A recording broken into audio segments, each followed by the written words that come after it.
was just laughing to myself because I feel like anytime Spectre comes into the room, it just invokes like shit talk, like immediately. Like immediately. Let's just turn that volume test. There we go. Cool. What is going on, dude? How you doing, man? I heard you. I know you've been sick a little bit lately. Yeah, we've had a cold for this week. Pretty good. We're on COVID. No. How can you spell COVID? Well, I'm hoping you heal up. It would have been cool. We were gonna see if we could have Matt play some tunes for us, but we don't want to make him push it. He's on the up, so let's keep it that way so we can get his voice back. Yeah, we'll see how it goes by the end. I'm definitely on the up today, for sure. That's good. For sure. Wait. Well, how was your day so far? It was good. I slept for the majority of it since I was up on and off all night into this morning with bathroom trips and things due to having a cold and it not being fun. So I slept most of the day. I've been up for a couple hours and came in here and fired up the computer, ate something real quick, and here we are. Nice. Oh yeah, it's been a long day. I got it, dude. Insomnia hit me at like 3 a.m. today. Yeah. And I just was like, what in the hell? And I couldn't go back to sleep. So yeah, it's been a long day. Everything was good aside from I spilled a fucking drink in the studio, and bro, that just set the day into a whirlwind, I swear. Yeah, of all places to spill something, right? Dude. Like in the studio. Yeah. I know, man. I was just like, seriously? Like, not today. Well, this is a different setting. This is a different setting for us to be kicking it in. Usually it's music, you know? Right? How did you decide to... I feel like I'm going to do the questions, y'all. You guys could just sit back. Yeah. This is what... Yeah, he's bigger for a reason. It's actually his podcast. How did you decide to do this, though? Like... I don't know. I just I guess kind of seeing I was on Mega Mike's podcast, and that was really cool. Had a lot of fun with that, and then kind of seeing how Chavez has done his as well. I just kind of thought there's not a lot of those going along in the music side of Kick, right. and maybe not even enough on Twitch too. And I don't know. I just kind of thought it would be kind of cool to maybe do music podcasts. I mean, right now, that's really the plan, is just kind of keeping it music related. I know, Chavez will go through all sorts of stuff. He'll make possibly get canceled, But yeah, for sure. On purpose, for sure. Right. But yeah, no, I don't know. I just thought it'd be kind of cool to just be another thing that kind of gets going with kind of getting the Kick community involved in other things other than just having to collab via Musically. It would be fun to do game nights with just musician, I don't know, some group game that all of us could just co-stream into, or I don't know, they got some of those ridiculous Discord games that are hilarious as well. That would be fun to do too. Right. Do you think that our, because I've thought about doing some things like that too, but do you think us thinking about that is being driven by kind of either hitting a wall with viewership or realizing there's not enough of it and we need to branch out?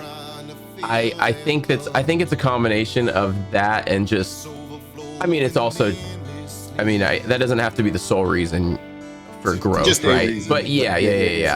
I think that's definitely a part of it. I think the music community is gonna have to get really creative with trying to expand the category on this platform than we really have in Twitch. I think Twitch, it kind of got handed to us via lockdown in a way. Yeah.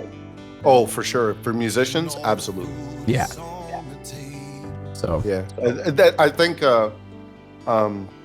one thing when I think about all of this stuff, it kind of gets me excited in a way, is the other day, I think it was Andrew who tweeted out something when he was referencing the KCIP program, or KICP, whichever letter KCIP or something like that.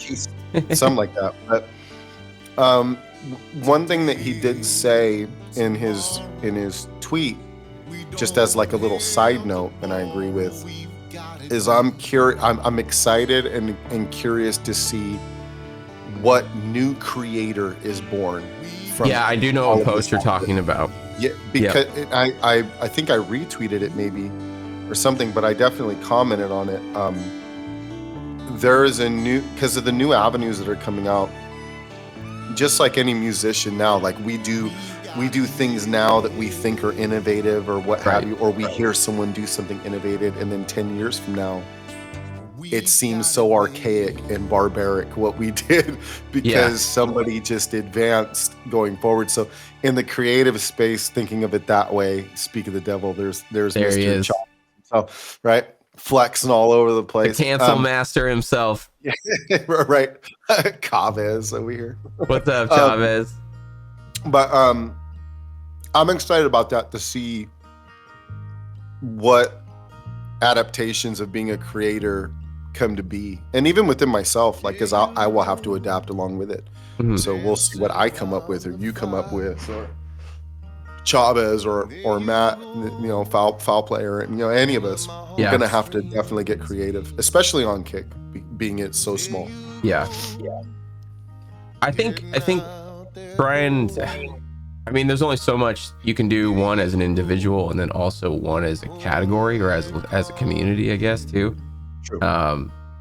But yeah, I think probably the best thing to try and do right now is probably some sense of collaboration between, whether it be social media content we post outside of Kick that brings people like together, or communities together, or like we were just saying, like doing like a game night of some sort where we don't even do like a serious game, not like a just do some shoot the shit game where you're just laughing, or I don't know, where it just becomes chaotic, because it just becomes funny. Yeah, for sure. Like, I think this falls into like a little bit of a reminder to me of like how like it's kind of where you're gonna have to go as far as collabs, or especially being the music category being as small as it is, and like all of that stuff on Kick. It reminds me of like on Twitch, like in those days, they really browbeat you when you went outside of your category. Like, they were like, it's not a good thing. They like try to pound it into people's head. Like, stay in your box. When you raid somebody, raid a musician. If you're music, raid music. Games, raid games. Because like, did. But it reminded, like, to me as a musician coming in from the outside, like when I go to a festival, if I heard the same type of music out of every band at a festival, I would leave after 3 bands. Like, I would be done for the day. Like, I would be like, I don't need to be here. I've heard it all. Because there's only so many riffs you can do, or so many things you can browbeat people with. Mm-hmm. So I thought of it that way, as like, especially being now come to Kick, what I mean? It's so small. Like, I've seen it from the beginning, is you have to make friends with people outside of your category. 100%. Go enjoy things that are not of your category, because we're just too small to stay to our own. Like, and as you know, like, and as Kick staff has probably found out by now, we all fucking know each other. Yeah, we started all the musicians. We started during the pandemic. Like, on Twitch, and there was only a couple handfuls even doing music on Twitch prior. You know what I mean? You had Glowstick. You had like a couple streams, which is like the husband and wife. From I remember them. Audio again. Oh no. Well, that was that Dracula issue I was talking about. But at any rate, a couple streams, like this them, there was Autopilot, there was just a couple handfuls of musicians on that platform. So like, fast forward to here, it's like, you're kind of already know the drill, and we already know each other. Every time a new musician pops up and everyone gets super excited, one of us pop into that chat like, Like when one that pops into my head is like when Jenny Colquitt like came over and all of a sudden it blew up. She, which is great. Like I'm glad that people over here are starting to know who she is and they throw her on the front page and all this stuff. I pop into stream. What's up, Jenny? And she's like, oh my God, you're here too. Yeah. It's like that. We're all here, So it's going to be interesting to find different ways to diversify like what you're doing on this platform. Yeah, 100%. I think coming over here was like, that was one of the things that was so refreshing about coming over here was the fact that it was like, there's so much support, and there still is so much support from people that don't stream music, and they're in completely different categories, whether it's gaming, whether it's just chatting, whether they're doing a bunch of other stuff. And you definitely, I rarely experienced that on Twitch, rarely ever. At least for me. Maybe, I mean, every channel is going to have different experiences, obviously. I experienced it on Twitch as well. I was one of the lucky ones maybe that found a community within the beginning of that. You did more mellow music. It's that damn metal music. It scares everybody away. Well, that's the funny part. I feel like I don't know, like Twitch is like the coffee house and Kick is like Brick by Brick in San Diego. They're like the metal club. You know what I mean? Right. And I like both. I've always been the person that goes around into all of the different scenes because I like all of it. But it was fun. I was cruising around. Funny you mentioned it last night. Like I was cruising around browsing in the categories on Kick and also on Twitch last night, and I was just cruising around, scrolling through to see like who stuck out or like what was on, just in general. And it is so funny how lost in translation people get on Twitch. It's so interesting to me. Like when I was scrolling, we know a lot of people, as far as like 4 years of streaming on there, you just recognize a lot, no matter the category. Like it was such a hodgepodge, of like shit. And in the music category, just everybody was buried and all this stuff. I went on Kick and Kick was interesting too. Like it was, again, like before I go live, I always check to see how many people are viewing the entire category of music before I stream. For my own mental health, I started doing that because I started to feel shitty when I only had 8 viewers or so. Once you told me you were doing that, I was like, that's a really good idea. I've started doing the same. I don't do it every time, but yeah, I'm occasionally catching myself doing that too. I do it every time. Smart idea though. I want to know what I'm up against as far as like if my stream doesn't have high viewership or what, and high on Kick is like in the 20s and 30s. You know what I mean? To me, on average, that's like high for like the music category. Because like last night when I was cruising, and I started cruising during the day, there was 158 people in the entire category during peak hours in the day, and then in the evening, before I went live playing some video games last night, I looked and there was 56. And there was, I want to say, was it you that was streaming last night? Did you stream last night? No, Monday was my last day. Okay, so it was somebody else that we know was streaming, and they had 22 viewers, and then there was dozens of other people streaming, smaller, and they all had 2 and 5 and 3, and there was dozens of them. So like the other 30 plus people were spread amongst 20 or 25 people, and it really is crazy. I like to know before I go live that it's not me. That, you know what I mean? Like my content isn't shit, and I bring people from outside, and I like to know that I'm doing all that I can. It's not an overnight thing, and we switched platforms basically completely. What a leap, man. Right, I'm 14 followers away from 1,000, on here, which is crazy to me. Hell yeah, dude! From just like starting. Yo, if you're not following this guy, also command Matt, guys. Right, fucking pin this. No, but let's fucking get him followed. But it's and then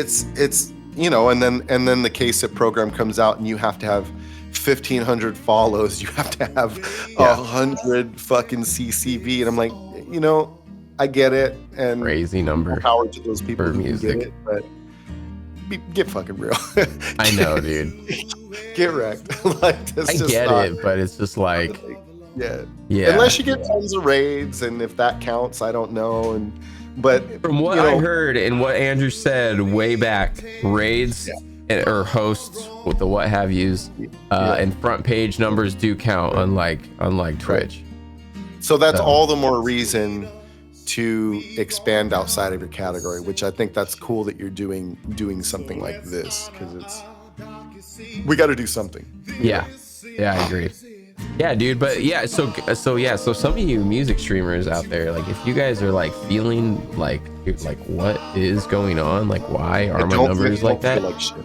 Do what Matt's suggesting, because honestly, dude, like I'm saying, like, since you told me that, I kind of was in that like spot before. I'm like, dude, what? I'm like, what in the fuck? Like, we talked. That's what made me look, because you and I talked one day, and you were feeling kind of down because the numbers weren't really going past what they were, and they were still kind of like mid or what have you to you.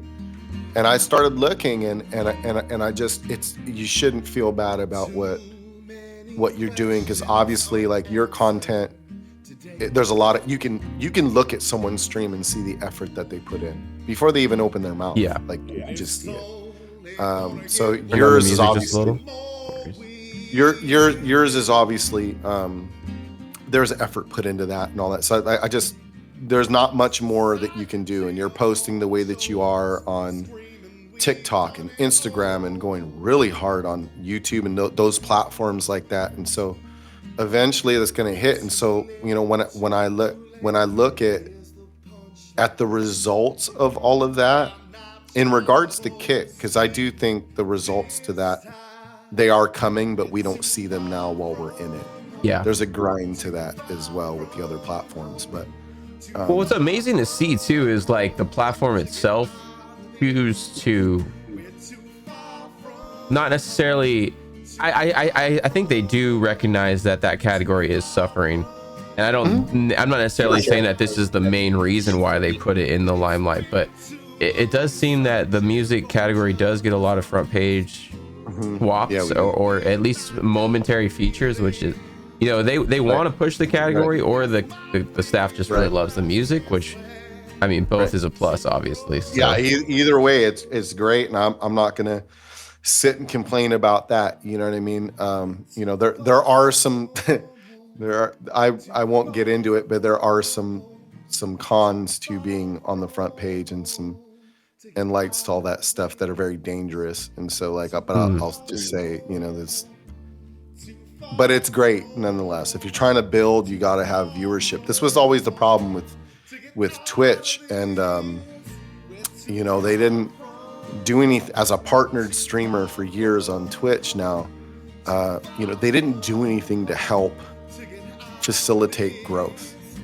It's like, once they locked you in that contract, they, in my experience, and there's a bunch of variables that my feelings could tell you it's one thing, but maybe logically, maybe it's something else. But I don't want to get into that, because then this would be a Chavez stream. But I mean, I'd agree with you on fucking every single one of those points, I'm sure. I know. Yeah.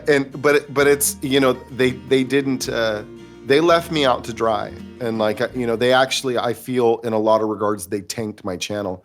I did have that success on a platform like that with streaming. I did see what people maybe strive for on Kick. I did see that on Twitch. I was at one point, I'm sitting between, 80 and 200 viewers every night, you know what I mean, before raids.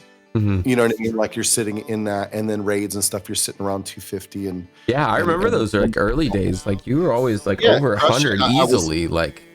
And just with streaming, and people don't like talk about numbers, whatever, all that stuff, but I've always been very transparent. But, like, with Twitch, during those times, I was making between 3,500 and 5,500 a month. Like, I could just stream. I never stopped gigging live. I never stopped doing it, because I don't trust it. Yeah. And now we see where we're at now. and it's kind of reverted back. But my point to that is I've seen the mountaintop, I think, of what people strive for of that stuff, and it's not all what it's cracked up to be if the platform doesn't give a shit. Yeah. It's short-lived and it's not real. Those were pandemic numbers.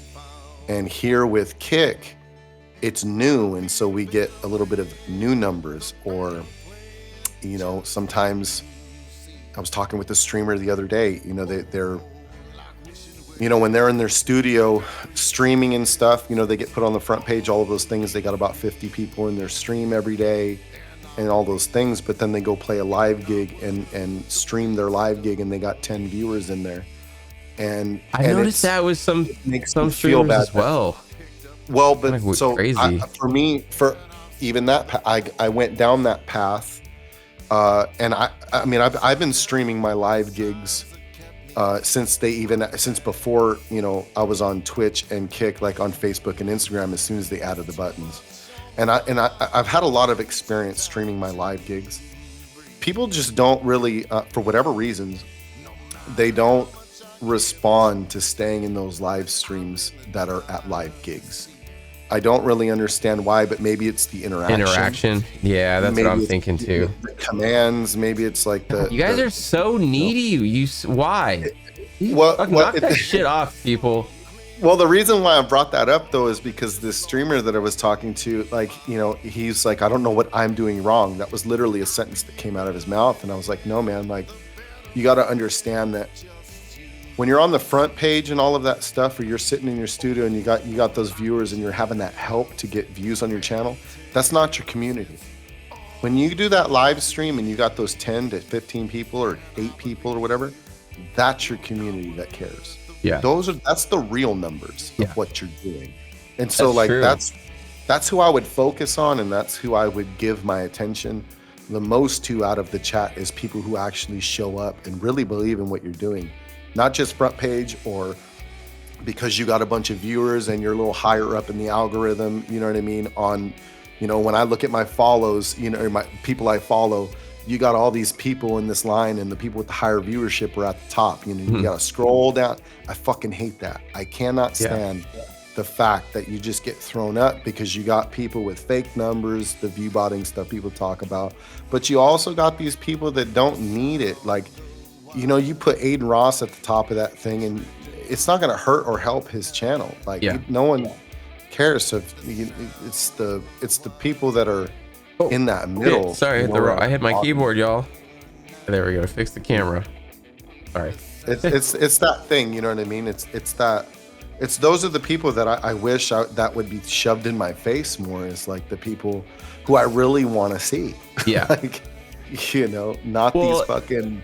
I got 5,000 people in my stream and not talking to any of them. It's just an IRL stream, and chat's moving too fast for them to even know what the fuck's going on in it.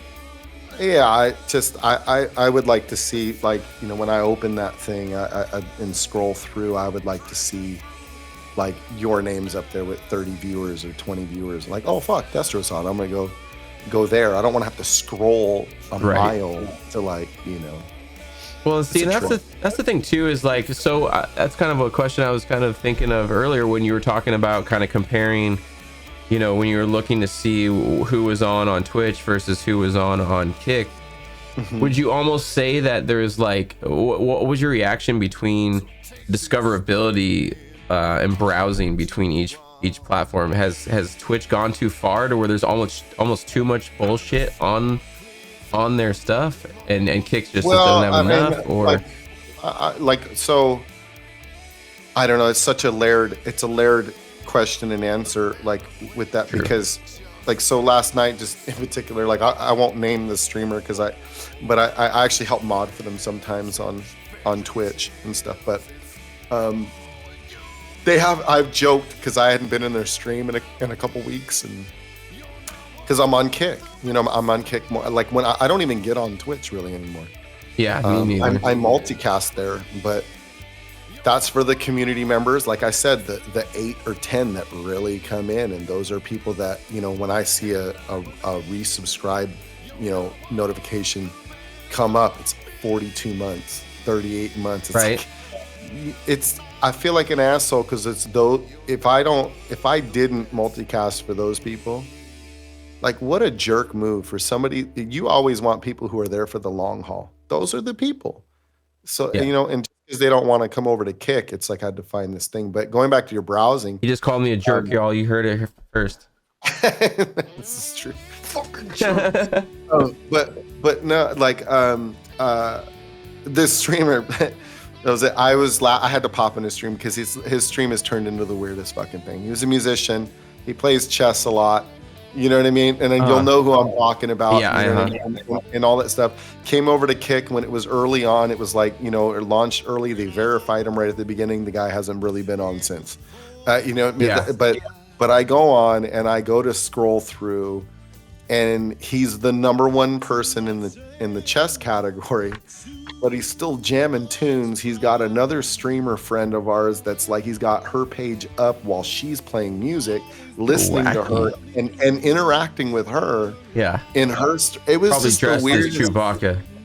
Yes, it was the weirdest thing, and I was chuckling at watching it and stuff, and going back and forth, but I was scrolling, and it's just like that was like up there in the chest. But then like if you just went into, and he was on the front page too, mind you, so there was 1,500 people in his stream, but 2 people talking. So front page doesn't really do anything over there like it does. It's too chaotic almost. Kind of, it just draws in some disgusting people and doing terrible things. Wait, I thought only the disgusting people were on Kick though. No? Oh. Weird. What's that? I thought only the disgusting people were on Kick. That's what they tell us, isn't it? Oh, right. Oh, you know what I'm saying? Yeah, it's all around. But but as far as the scrollability goes, like the Spectre points, estimation points. I didn't see too much of a difference though, and to be honest, between when I was scrolling on Twitch to find people as scrolling on Kick to find people. There's just obviously more people on Twitch, that I have to scroll through 4 years of following people, and stuff to find who I want, who I want to watch for that evening. But honestly, it was the same. The scrollability was the same. I didn't see any. It was very confusing. The higher numbers were at the top, lower numbers were at the bottom. Mm-hmm. Hodgepodge. You know what I mean? Like there wasn't really much of a difference. Like when I'm on that kind of front carousel and stuff, or like scrolling for people. It would be nice to see Kick have some unique, like based on like categories you follow, or even if they can like track numbers of streams that you're in more or something like that, to where it would adjust how your front page would be. Kind of like TikTok or anything like that, like things that you click on, it pops on more because you're or Twitter does it too, like if you click on something, it shows you more of that. You'd think that type of algorithm, I mean, I don't know what that involves, but yeah, you think that type of social media algorithm would work as well.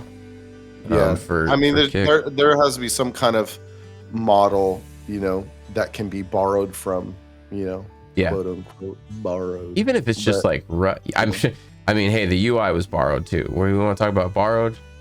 Yeah. Hey, whatever works though. I mean, there's only so many ways to skin a cat, and so but you still gotta improve upon it and that stuff. And I think what you're saying is that'd be a good idea to improve upon. Although that does lead to a realm of you'll have a harder time discovering that thing you didn't know you wanted to see or watch. That's true. That it's a fine line. It is very true. Because I find it super fun when I'm scrolling through a category or just or on the front, browsing section to all the categories, and I just see something I didn't think that I'd be into maybe, or knew was there, and all of a sudden, I'm in it. I would have never seen that if that algorithm's there to kind of push what you click on. That's true. It's a fine line. Yeah, then maybe maybe it wouldn't be, maybe you don't do something like that based on what streams you're in, but maybe what categories you follow. It's like a lot of us have been saying recently, Suarez, Foul, as well as some other music streamers. Like, if you guys aren't following the live music category, do so now, because it doesn't seem like a lot, but you know that Kit can see that it's being followed more, and maybe something becomes into the cards with the UI where if you follow that category, maybe your front page looks slightly different in the future for people that do follow that. I do think it would be kind of cool to see if, like, you know, the subcategories that they have underneath the main features, it would be kind of cool to see the art and music maybe get moved up a little bit every once in a while. Maybe you have those categories rotate. Maybe you just leave it alphabetical where art and music is front. But no, I'm just kidding. But I mean, like, you know, because, like, dude, if somebody wants to watch that fucking Call of Duty, dude, they'll scroll the extra 2 things to find, dude. But people might not do that for music, and they might not even go scroll that far and realize that the category exists. But 1000%. And like, when you click on the live music, like I feel like when you click on the music, immediately it's like, what, music stations? You know, it's like, I think that's the first one. Yeah, and that's the thing too, is like clicking on the music, it does kind of brings up everything, and it just can sometimes throw the live music category further down. I will say, I think Dana posted something on Twitter the other day where she like clicked on she showed a picture of the category. I almost was gonna post something tagging Kick, but maybe we gotta change the live music category. Instead of having you know, Wilson from, or no, what's his name from Tool Time? What was the partner's name? Tim. No, not Tim. Al Borland. Instead of having Al play an acoustic guitar in the live music image, I think we need something a little more edgy that draws people in, you know? Just like a guy, it's like Al in a flannel with khakis, and he's got a capo on. Hey, I like flannels and capos too. I mean, I do too, but I mean, I don't know if that's what our category. I'm gonna play a hybrid. I'm gonna pick a metal song and throw a capo on, and I'm gonna transpose the key and wear a flannel and just rip. Hey, then make that the icon, not random ass. It's very, very true. More cleavage. I know, right? Like, more cleavage. Yeah, there we go. That's also gotta show some more skin to get them viewers in, you know? That's true. Didn't think about that. Yeah. It's a new idea, I heard, you know. We gotta get, like I said, we gotta get creative. Get creative. Foot content. That's where it's at. Foot content. A pedal board only music stream. That's it. Like no face cam, just pedal board. No socks. No, you can draw shoes. You gotta be barefoot. Toenails. Hey, you paint your toenails. You paint your toenails, and then you proceed to your pedal board stream. Wear flannel that has a pentagram print. I have a Diablo flannel, but there's not really much Diablo. Dude, I was laughing when your stream was getting started. I was just like, oh yeah, I fucked up. The 2 music thing. No, everything is so Godzilla, dude. It's so funny. Like, you're over. Like, I didn't realize on your starting student screen, if you wait long enough, the fire just starts breathing across the bottom, and I was like, this dude. And then you came into the room, and you had, I think you had a Godzilla sweater, and then you took it off. And then you have the Godzilla Destro. Oh, like, dude, I'm obsessed, dude. It's an understatement. Actually, lunch before DreamHack in that little restaurant in Atlanta. Oh yeah, I found everything Godzilla in that place. That's right. We're sitting there, and all of a sudden, conversation. He's like, oh shit, and he like walked off. He found Godzilla in the corner. Like a little kid. I just walked away from his parents to find Godzilla stuff. Oh, that was great. Oh man. Anyway, well, let's get into these questions. Let's find out where Matt began with music. You guys ready to get into it? Are you ready to get into the deep dive? Let's fucking go. Alrighty, man. So, I mean, dude, when and where did you first get started with the first instrument you ever did, or did you start with I started on first? guitar. I mean, I think inadvertently, I probably started with singing, but not knowing, just singing around the house. But my dad played professionally for 28 years and sang and played. This is before I was born. His career was over before I was born, but he used to DJ around like my town to stay around music when I was a kid, and he had a record collection of over 5,000 plus 45s. Oh. And so when I was a kid, and we're gonna age ourselves here, but when cassettes came out,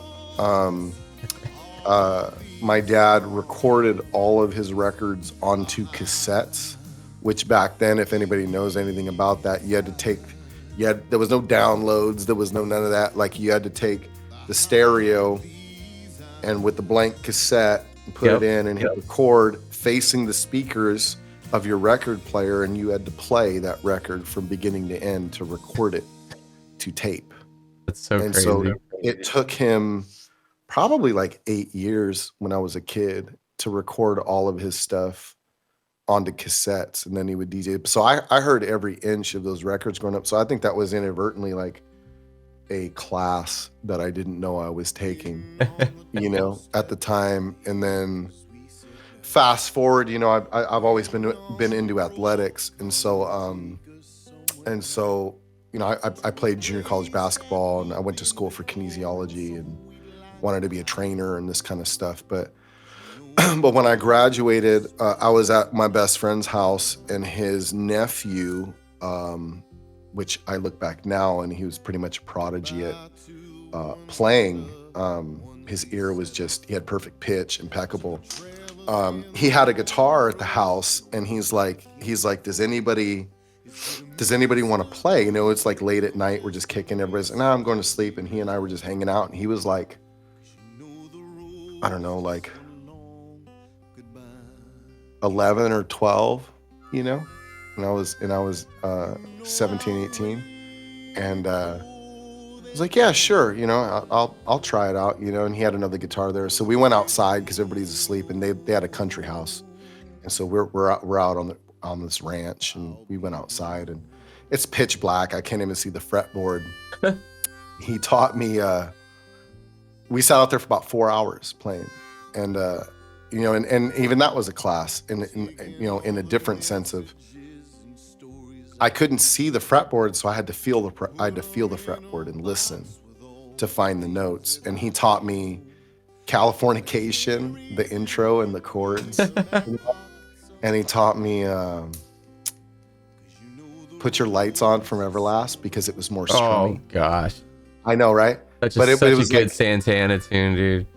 Right, but the chords are very, very simple, and so we sat, and then he let me borrow that guitar for 3 months, and I was like, if I continued to play after that, then I would get my own guitar. And so about 3 months later, like, I worked in the fields and shit, like picking lettuce and cantaloupe and baling alfalfa and like all kinds of shit with my buddy's father. I grew up in the second biggest agriculture capital of the country, so like, it's on the Mexicali-Mexico border in the Imperial Valley, and so it's, those are the only jobs there. So all the jobs they say that American folks don't want, your boy grew up doing all of those jobs, because that's all we had. And so, and it was like 124 degrees in the summer doing it. So, but I worked in the fields, and I ended up buying a Greg Bennett like classical guitar off of QVC. Remember the shopping? Oh my gosh.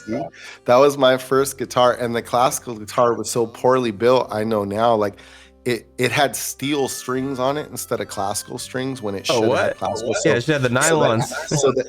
So the action was so high on it, and the strings were so tense. I played that guitar for 3.5 years though, and that's what I learned on. And the fretboard was black when I got it, and like now, if you were to look at that guitar, it's just all down to the wood grain white, from the top all the way down, and then comes back down. I played it every day. I couldn't put it down 8-10 hours a day. I played that guitar, and then about 3.5 months after I started learning to play, my oldest brother unfortunately passed away in a car accident. and that guitar became like my outlet, I think, and I just couldn't put it down. And I played excessive amount of hours. I would take it to school with me, take it to college, like in between classes, like I was saying earlier, and in the cafeteria, you know, like before basketball practice, like during, while waiting, in between weightlifting sessions. It was, I always had the guitar there, you know, and I couldn't put it down. And then one day someone paid me to play at a bar, and I was like, oh, cool, yeah, we'll do that. And then that unraveled the rest of that's crazy. So you didn't get started with guitar until after high school? Yeah, until just before my 18th birthday. Dang, that's crazy. I was 17. Yeah, so I always feel like I'm playing catch up. Like I always feel like I'm playing catch up. That's how I feel, but it's not because of like, I guess that I started late. I think it's just because I never really like advanced further with a lot of stuff. And these kids today are just crazy.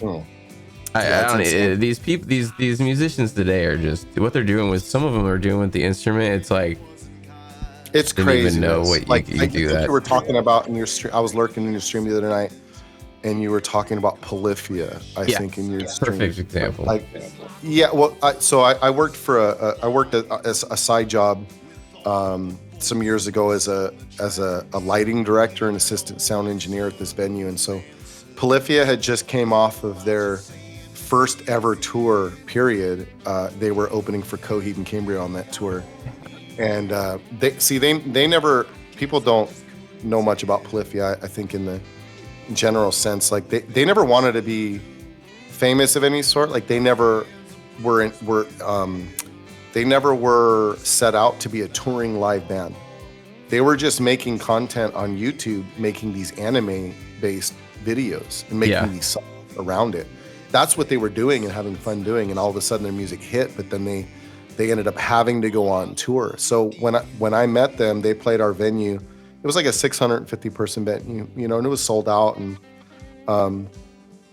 but it was their first headline. It was their first tour of their own. They just came off tour playing with Coheed for the very first time. Had no idea what they were doing.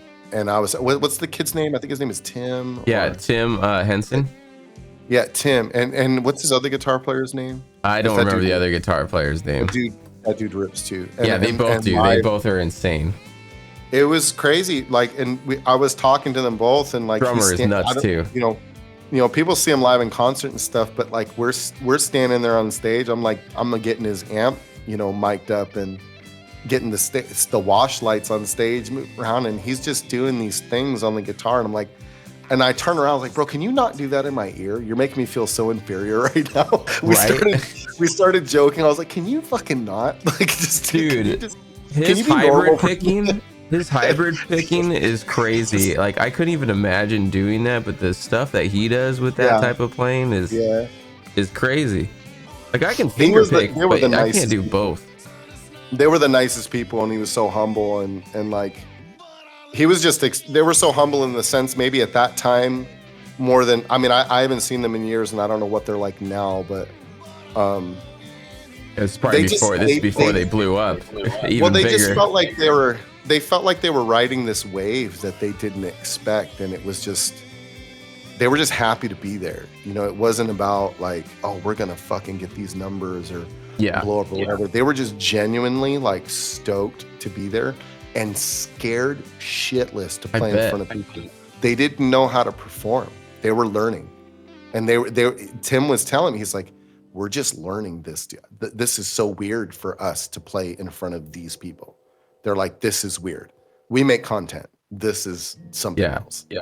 And in my head, like when I would hear stories like that, now fast forward us getting into streaming, you know, I've been a full-time musician for 17 years. So playing in front of people is my forte. You know, that's where I'm most comfortable. Streaming is a different thing, or like making content. That's a different avenue. And it's interesting to see the live musicians transfer into being content creators, and then conversely seeing people that only ever played in their room come to some of the festivals that I play at, and I see them and meet them for the first time and see them play live. and understand that either like sometimes, you know, they're not as good as maybe they are in their room, but like they're learning, you know, and it's a completely different ball of wax. So it's fun to see people go back, and the people that aren't used to one thing going into the other. Dude, that's how I'd be. I haven't done a show in so long.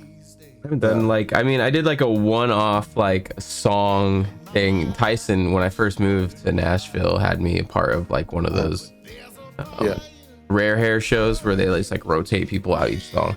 I did like one song, that was cool. But like a full show, dude, I haven't done a show since I was like 18 or 19. Dude, I would definitely be super uncomfortable to start, that's for sure.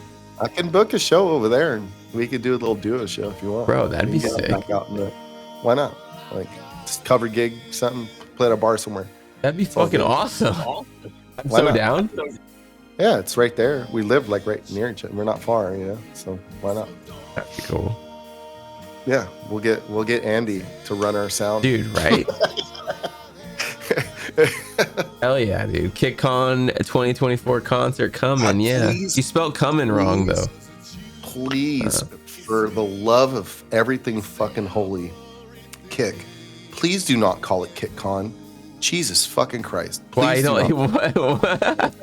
Because if you're gonna, we're so different, and we're trying to not be Twitch. And if you have TwitchCon, and then all of a sudden now you got KickCon, can you please call it something more fun than KickCon? I would love for it to be separate from that. I'm trying to think of what you would call it. I think of Twitch, and I'm just like, oh god. Yeah, but there's BlizzCon, there's Comic Con, there's there's all that called that. Be different con, like something without the con. Like, where it's not a con at all. Con. Ooh, there you go. Moccason's onto something there. He's onto something. Like the kickoff. That's something. Convention.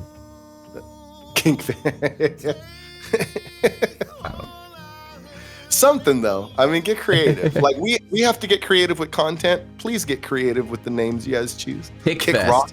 Kickfest sounds kind of sick. Kickfest would be great. Kickfest would be cool.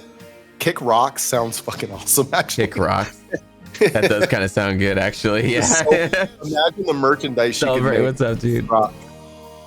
Yeah, that's true. I'm saying, like, we got to be creative with this content, and we get blamed for not being creative and not having views and shit. So, like, let's get creative with the names of the shit. Like, let's think a little harder, you know?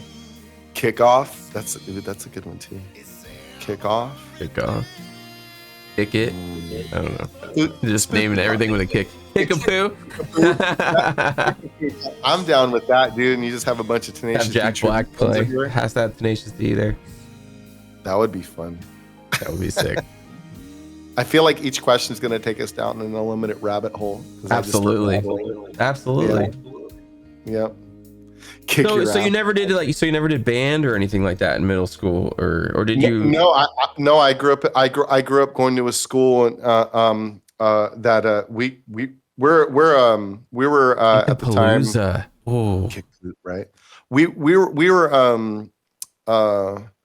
the number one unemployment rate in the country where I grew up, you know, and stuff at that time growing up, and we're one of the poorest places. So like we didn't have band. We couldn't afford to have any of that stuff. We didn't have all of the sports in school. We had the major ones like we had basketball and soccer, you know, but we didn't really have anything other than that as far as like junior high goes. And high school, the high school that I went to, they didn't have band while I was there.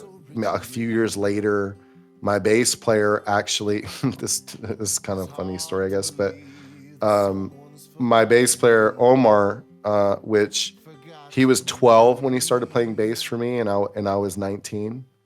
I went to high school with his older brother. Omar was like a project. He was actually a saxophone player, and he turned into my bass player. My first band that I ever had, we were a Creedence Clearwater cover band. Oh my God. So we needed, right? It was the most fun shit ever. And it's the best freeway music that's ever been made.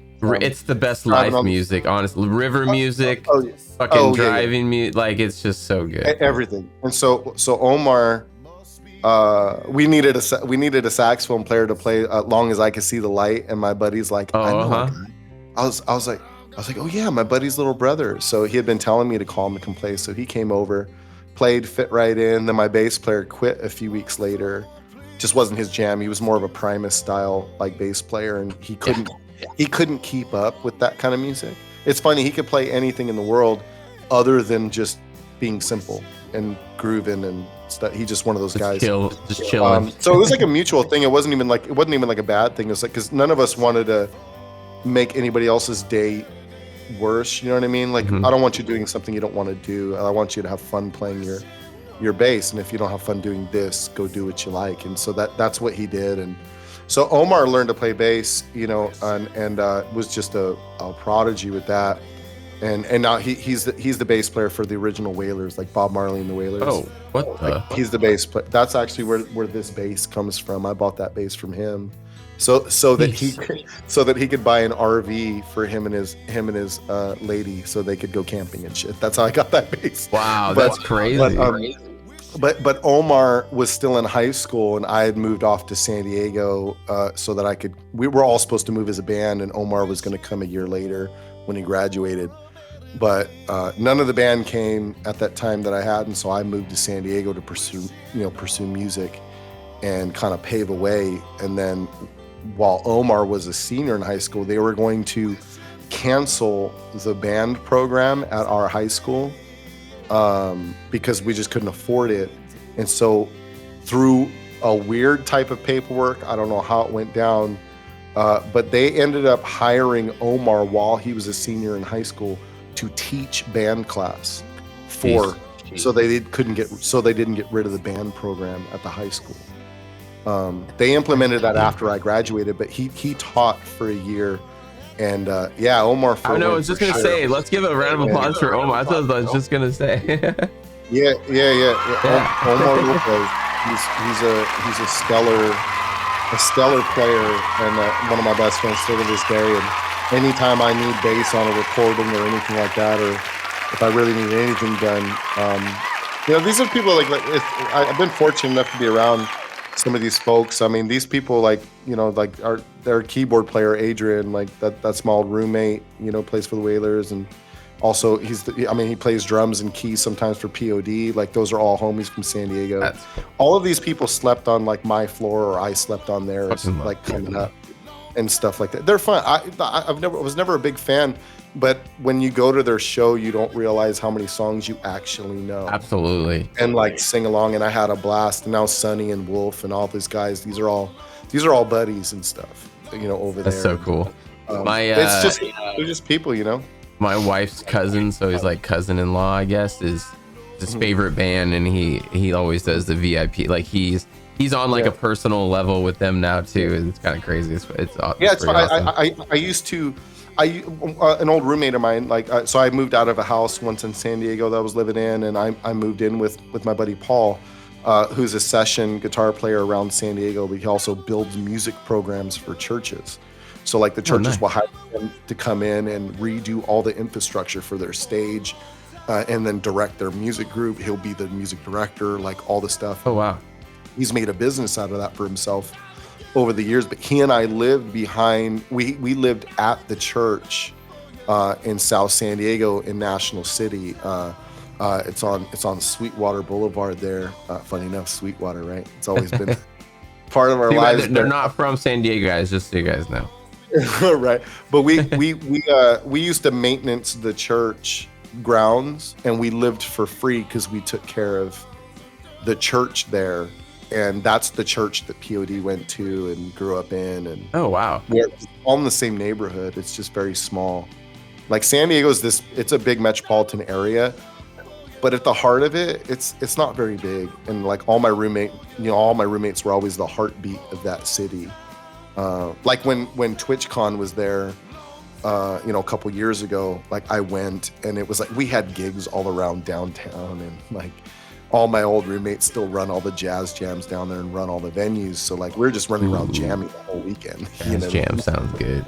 It was so fun, But these are all but going back like that's like we didn't have that music school or that band program when I was in school, but guys like Omar and stuff facilitated that after I was gone. And so I've always been playing catch up, but I've been very fortunate to sit in rooms with some of the best players in the world and like just learn. You know, I'm not the best at what I do, and I always feel like I'm playing catch up, but I've been grateful to be in rooms with people like that. That's awesome. Is there any other instruments before guitar that you ever were like wanting to try and play? Guitar was my first. Like, I was always interested in it and never really got a chance to do it because I was so heavily into athletics until after I graduated, and then just kind of fell into it and never looked back. And then now it's just, I'm constantly like trying to find more instruments to learn or time to learn them, What was like the second instrument you kind of went towards? While I was in junior college, I took a semester and a half of piano. Nice. I was always interested in playing piano. My dad played keyboards, and so I had always been interested in it. And then I learned to sight read piano. While I couldn't sight read guitar, I could sight read piano in college. But then after I dropped out because I didn't make enough money to facilitate going to school, so I had to drop out and work, and get jobs and stuff. And then, but I hadn't touched a piano until I started streaming again. A year after the pandemic started. So like all the piano that I play on stream now is like what I learned on stream because I forgot everything. I couldn't play anything. How big of a keyboard you got? I just have my Arturia. I have my Arturia. I think this is the camera. I have my Arturia 49. Oh, nice. 49. Yeah, that's my. That's 49. Good size. That's there. Yeah, I didn't want this big elaborate piano, but at the same time, like this piano, I mean, it's nice because you're using plugins with Ableton or whatever DAW you're recording in or anything, so you can get any sound that you want, and some of them get really close, but a weighted keyed piano is so different. Oh, 100%. And just such, I don't know, like for the style of stuff that I like to play or like music that I like to produce, a weighted keyed situation would be a much better idea instead of this. Yeah, they pretty much make all these, like, dude, like I'm pressing my MIDI keyboard now. I mean, yeah, there's a little bit of push, but it's not like a legitimate, not even close to a legitimate keyboard. No. And then the pros to it though is you can move faster. Like if you were the type of piano player that could solo a bit or move in that facet, then playing on a keyboard like this would be to your benefit. Yeah. Because the weighted key wouldn't slow you down. Yeah. And your hands get much more tired with a weighted key. 100%. Especially if you're that kind of player that can play fast. It's like if you're Yngwie Malmsteen, you want to cheat with your scallop frets. No, I'm just kidding. Yngwie Malmsteen is fucking phenomenal, but still. One thing he can't cheat these days are those high kicks. They ain't so high anymore. Oh, bro, yeah. They're all very low Dude, kicks. I saw him when I was 10 years old at it used to be called the Galaxy. What is it called now? The Observatory down in Santa Ana. Oh yeah. Yeah, it used to be called the Galaxy way back when. That was when I saw. I believe King the Zex same was there company. Too. I believe it's the same company that owns the Observatory in North Park in San Diego. They turned it to. Oh, there's an observatory down in San Diego too. I didn't know that. Yeah, they turned it into the Observatory 10 plus years ago now. Like, okay. But yeah, it used to be called something else, but now that's what it is. I wonder if it's the same company. Interesting. Yeah, I know. Like, I think when it was the Galaxy, it got bought out, and they turned it into like a UFC fighting place for like. But that didn't even last for like a year before it like got shut down, and then it got turned back into a concert venue. Yeah, pretty crazy. I was like, what the fuck? but yeah. So yeah, piano, man. Dude, I wish that's the one instrument I wish I would have learned. Like, actually just forced myself to put my MIDI keyboard actually on my desk permanently instead of keeping it stored in the closet, just to try and get more into like, I'm starting to we got to get you back onto Ableton. Yeah. And get looping and stuff like that. I'm kind of getting back into beat making is where I'm kind of starting first, and it's kind of weird. I actually am, dude, I hate knowing multiple DAWs. It's like it's a blessing and a curse, bro. It's a headache. It's a headache. Well, I mean, you can make some money on Kick getting into beats. Everybody that's popular on here is buying beats. So I know, that's why. Yeah, I am trying to do that, I guess. And beat buying. Support your local beat maker. You know what I'm saying? Yeah. You could just that's a good plan. Like there's all these musicians be out there buying beats. So you say musicians. I didn't quote anything. But. I mean, I'm not throwing up the quotes, but you know what I'm saying. See, yeah, Matt makes beats. He makes beats. Trolling. Just trolling people. I'm just trolling. Don't fucking get your panties in a bunch. Jesus. I'll be honest. I didn't know this was a thing until I witnessed it on streams. I had no idea you could buy beats, and I didn't even know that was a thing. I was like, there's a site for this, and you can buy full-on songs, mind you. Like you can where you buy the beats. Like I got sent some the other day, and I got sent some cool stuff. But it's buying like the foundation of a song, but there's like no changes. There's no, you could buy the stems, and you could buy the original masters. It's more expensive on the site to buy and own it to where that they'll send you the actual stems so that you can improve upon it. I got sent one that was pretty cool for potential collab, but the song needs a change. It's a cool idea. It's a cool soul song. And like, man, and you're locked into what it is. Yeah. And it's like, it's not a 16 bar, like make a rap and that thing. And you're bound to that small area, like if it's a song, it needs to move. It needs to be alive, and do something. And it needed it. And so I asked the person, I was like, is there a way to get like the actual like stems of that so you can make changes, or ask them if they can produce a change to that song? Because and you can, it costs more money and stuff, but typically these folks buy the beat from I forget the name of the website, but there's a couple sites. I had seen like the prices of some of them, and like and there's like different things, right? Like you can buy it where like other people can still use it and buy it themselves, or you can buy the whole like rights to the song or whatever. I'm just like looking at I'm like, dude, like the amount that you're paying for this, you could just learn this yourself and save so much money, like 1,000%. And then you have complete control. That would take effort. Yeah. But that would take some effort, consistent effort, which we don't know what those words mean. So like, again, I'm just here playing catch up, dude. I don't know what's happening. I just show up, make noises, and hope that people tolerate my noises enough to give me monies. That's it. It's like keep the lights on. That's it. So that's experience with the guitar in the dark. That was your first experience picking up an instrument? Yeah, that was the first time. And like I said, I learned Californication and Put Your Lights On, and learned those in their entirety in that 4 hours. That's crazy. And then I sat and played. And it just, it's a trip, man.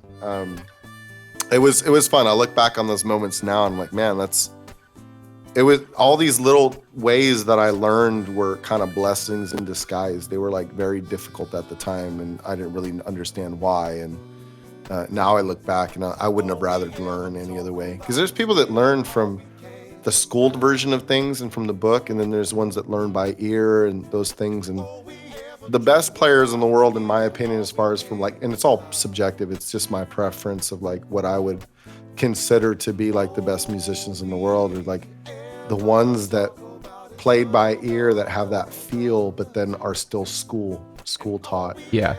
Both worlds, and you merge them, but you play with feeling. That's everything. And 100%. 9 times out of 10, most people are one or the other. You know what I mean? It's never really both. Mm-hmm. That's a kind of rare breed that I'm not on the school side. I'll just say that right now. Yeah, but you could be though. You know what I mean? Like you like that's the thing is, and I could be if I like. We have the discipline to sit and do it. We just have to make the time. It's just life gets in the way as you get older. Yeah, so just that too. I mean, I took, there was music appreciation class, there was a guitar class we took. But I mean, like, dude, when you're in high school, you just don't, you take that shit for granted because you're just like, you're in high school and you're just like, man, fuck, I don't even want to be at school. I just want to like do whatever outside of school or hang out with my friends and be dumb. Oh yeah, underage drinking and dumb shit. In the real application of it, though, like again, I've been doing this full time, live for 17, almost 18 years now. Like Spectre asked the question. He said, play by ear or by sheet music or both. And so, like, if I was to go back and tell my young self something or give myself advice, as far as being like a session guitar player or being hired for things, as long as you can read chord charts well, you will learning your learning some of the lingo in it, learning the number progression, the numbers to progressions, like 1 4 5 or 2 6 3 or whatever it is, whatever progression it is, learning what those are in the relative key that you're playing in. Those are the things that carry you through. I run into so many musicians now, like this happened recently, like someone, like another streamer here, I'm inadvertently being hired to play as like, part of the band, you know what I mean? Like backing this person up that wants to go out and play live. You have to have chord charts. Mm-hmm. I don't mind making them, but that's something like I get paid for, you know what I mean? Like if I, like outside of streaming, when I get hired for something, like those are things that you pay for, because once I've done them, you can use them forever. Yeah. You know what I mean? Like, but it's, if you can make your own chord charts, if you understand moving around in that capacity, that's what I would tell my younger self, is I would focus on that more than I did. Like, I'm pretty good with chord charts, but I used to be able to sight sing, but not sight read too well playing an instrument. But I took 3 years of sight singing in college, and that probably helped me more than any other class that I had musically, period. Like, it just, like, those are things I would focus on, because when you get out in the real world and play like in these professional capacities, you're given chord charts, man. Like, here it is, and you might get given every now and then like a line chart to read, to line read, which that means you're not necessarily sight reading where there's like an improv section. It is what it is, and it's a line read. Like, it is written exactly how they want you to play it, and you need to do that. Like, those are difficult, but it's typically you're just giving chord charts and you're given direction in the room, verbally, and then you get after it. Most people can't do that, though. They have a real hard time with reading chord charts for some reason. Dude, I'm like 100% with you. Yo, Suspect, what's going on, my dude? Oh, what up, dude? Yo, let me grab another beer real quick. I'm gonna disappear, y'all. Right. I wish, dude. I still got this cold, man. I still got this cold. I would love. I'm dumb and still drink when I'm sick sometimes. Unless I'm like really sick. But you don't sing though. That's true. The only reason I don't is because it beats up my throat. Same. Give me shut up. Except for tonight, I don't have to talk that much. I just ask questions. Speaking of, oh, did you? No, but I'm 100%. Oh, there you go. He's one shot. But no plugs, no bow down to no sponsors or nothing. But anybody that just does that, it's just so sad. It's just like, people only do things for money. Yeah. And that's just sad. Speaking of Wayne's World, y'all, Discord movie night. If you guys see across the screen over there, it's covering the chat right now. On February 18th, come hang out with us. We're gonna watch this classic together. Laugh over stupid lines like that. Dude, no joke. Those voice drops have helped a lot over the last. So much. Week. I got 2 more packs on the way. I told Anthony, I need more. Yeah. I thought they were gonna be sold out. He's like, no, we got it. They have a whole room of them, dude. Go hit up Anthony. He'll get you tonight. Yeah. I'm going through them a lot, and after this next month, this is the last slow month coming up for gigs, and then my busy season starts. For live gigging, so I'll be streaming still. Spring hits pretty much. Mm-hmm. So I'll be streaming 3 to 4 nights a week still, which I stream like 7 days a week now. Let's be real. But then, but I'll be gigging 3 to 4 times a weekend. So it's full double duty Like right now, the streams have had the luxury of me not having very many live gigs. That's about to change. These voice drops are going to be essential to they're so good. Yeah, guys, make sure you guys check those out. Use code Let's Get Weird. Fucking promoting Matt's code today. I forgot I sold enough. I don't need it. I'm not worried. I think only one person. Oh, don't use that link. Shit, never mind. Don't. But you know what I'm saying? Just shit. I snuck it in there. You see what I did? Backspace the shred part. Don't just go to the website. Here, I got you. But yeah, I totally agree. That's like the one thing I would go back and tell my younger self too is learn my chords, like basic chords. Even though I started electric and didn't get first acoustic for a while, still wish I would have learned like acoustic chords on electric and just known where those bass root notes were, because I didn't pay attention to stuff like that. I was just so tab heavy. That's how so when I first started learning, I was playing the acoustic, which was already difficult to play. Thinking back, you started on acoustic. But I grew up on Motown and metal, and so like dude, you should have started a Motown metal band. What the hell? I was either listening to Al Green or like, Boyz II Men and like Marvin Gaye and Sam Cooke and all these guys, and then or I was listening to Pantera and Megadeth. And like, I was learning how to play Megadeth, on this acoustic, right? And then within the first 3 months of me playing, when I ended up breaking my wrist in a basketball tournament. And so I couldn't rotate my fretting hand to be able to hold the guitar. So I had to learn, I couldn't put it down, and I was infatuated. So I learned to play Megadeth with my hand over the top of the neck. I learned to play that way for the next 3 months until I could rotate my hand. And then I had to relearn. You should have pulled a Jeff Healey. Oh, I know. Sat it down, dude. I know. I didn't watch fucking Roadhouse enough. But so when I was playing basketball in college, and when I joined 2 performance groups, a Latin jazz ensemble and a contemporary jazz ensemble, so that I could learn my chords. I was always interested in, I didn't know what I was doing. I was just doing it. Was this in college? Yeah, this was in college. And so I was just learning this stuff by ear, but I didn't know what I was doing. I could tune my guitar and I could play Megadeth and this stuff, but I didn't know what it was called other than what the strings were called to tune it. So I joined these performance groups to learn my chords, which is funny because I didn't learn my chords in the first year that I was there, and I almost got kicked out of the class because one of the requirements is having to be able to read music. And I didn't know. That's kind of why I was there. And I was taking these other classes to try to learn, but I couldn't learn it fast enough.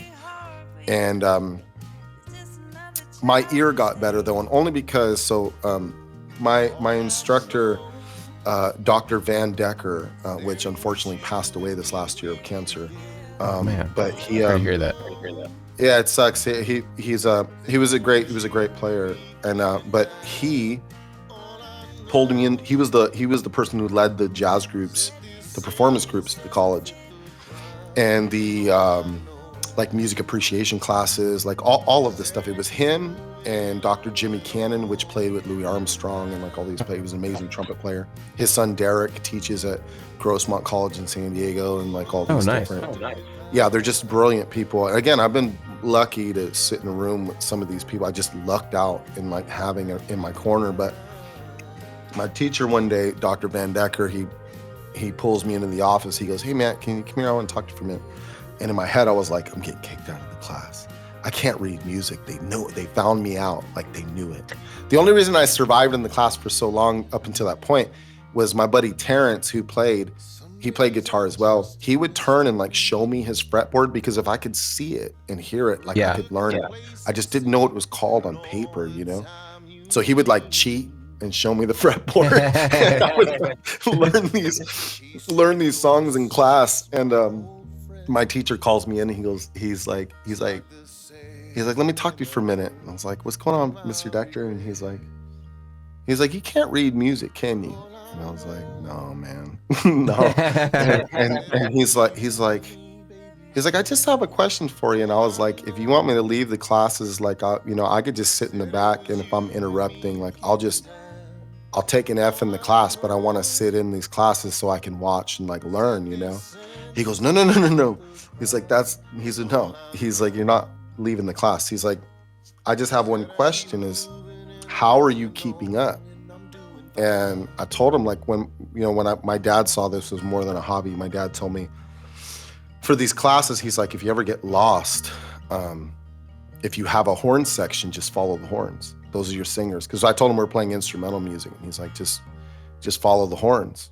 So that's what I did in the class. But I told my teacher that, and he's like, that's fucking astounding. He's like, I just don't know how you're keeping up. He's like, keep doing what you're doing. He's like, if you need extra time in the class, or if you need extra help, just let me know. Come after school, come after class. Like, we'll make it right. We'll get you up to speed. And he tried. And so he's the one who instructed me to take his sight singing classes, where I learned the most from there. And it wasn't even holding an instrument, and I learned the most. My ear got trained the most in that class in particular.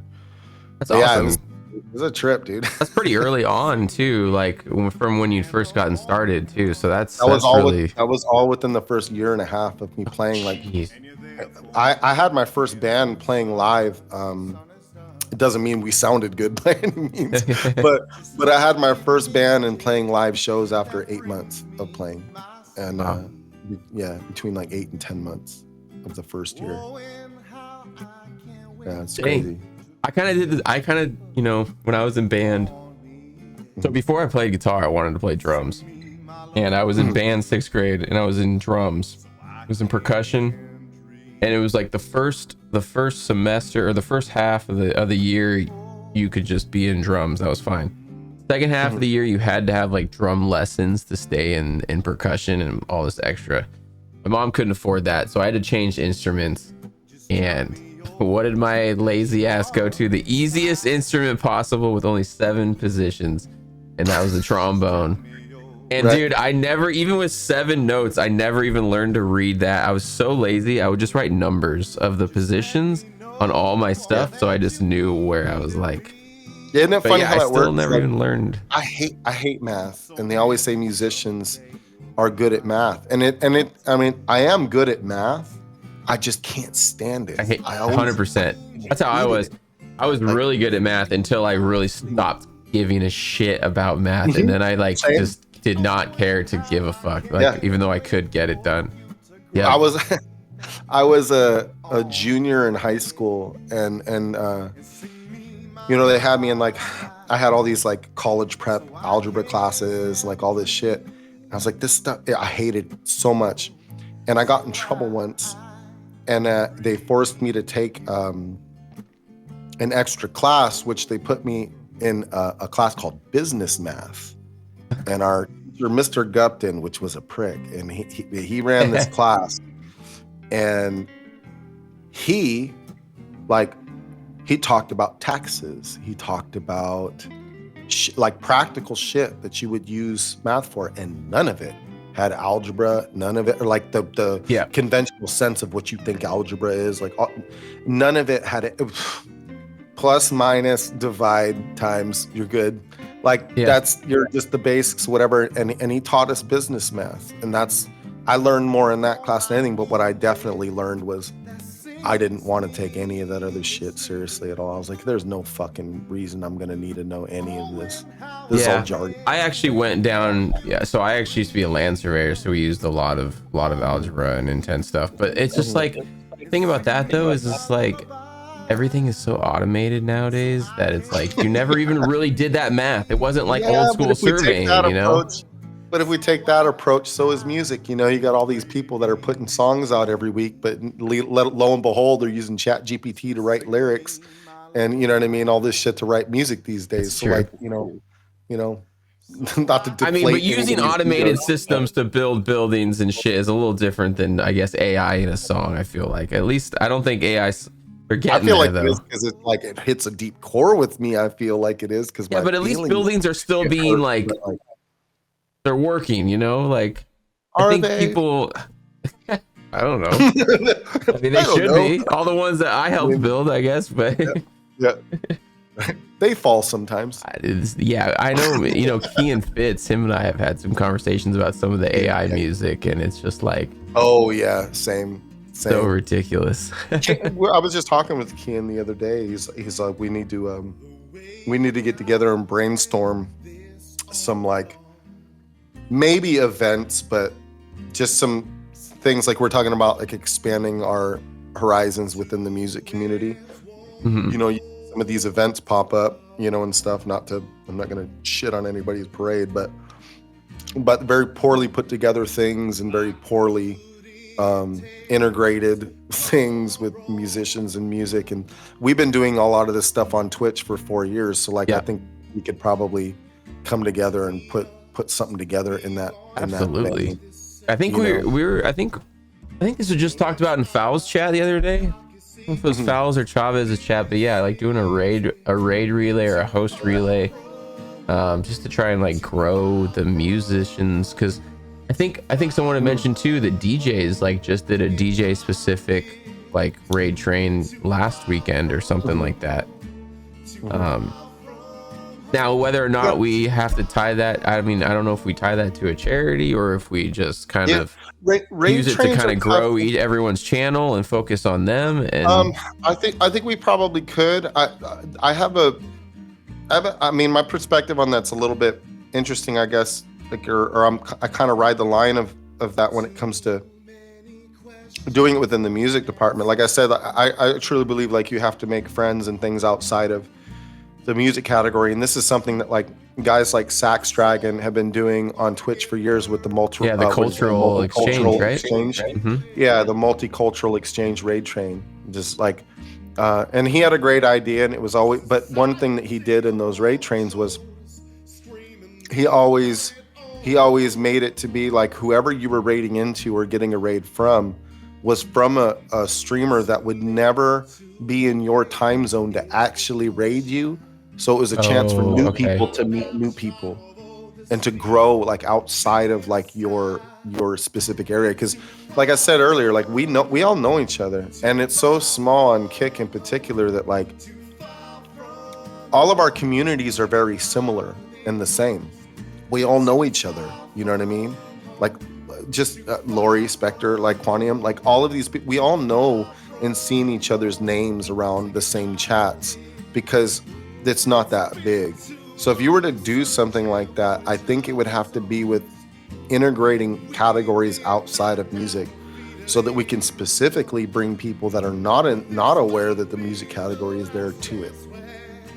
So it's a good idea, but I think a guy like Carl. You worry about it getting too watered down with too many other people though outside of the category wanting to put their feet into something like that, and then you like it would initially lose its initial intention. How do you mean? I don't know. I just feel like you know, depending on who gets, you know, invite. Yeah, I don't know. I hate to say it.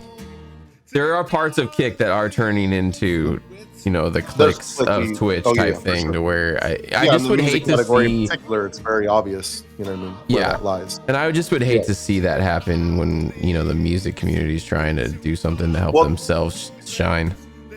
Well, and that's where I think it's all the more reason to have people outside of the category raid in and out and to meet new people. Again, our community in the music category is so small that if we did a raid train every week, it would be the same people raiding into the same people. It would be the same communities bouncing around the same people that we already know.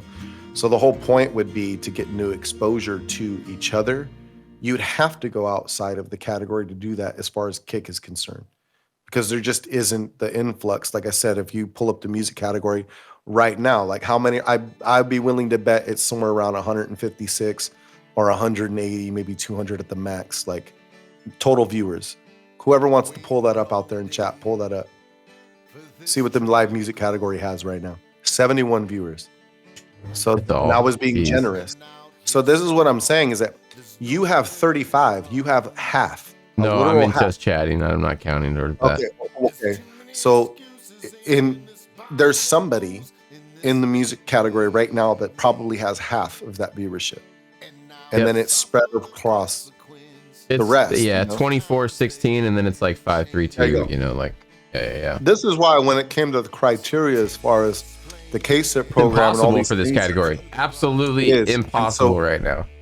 My suggestion to, if you really cared about niche categories, and again, it's not to say that.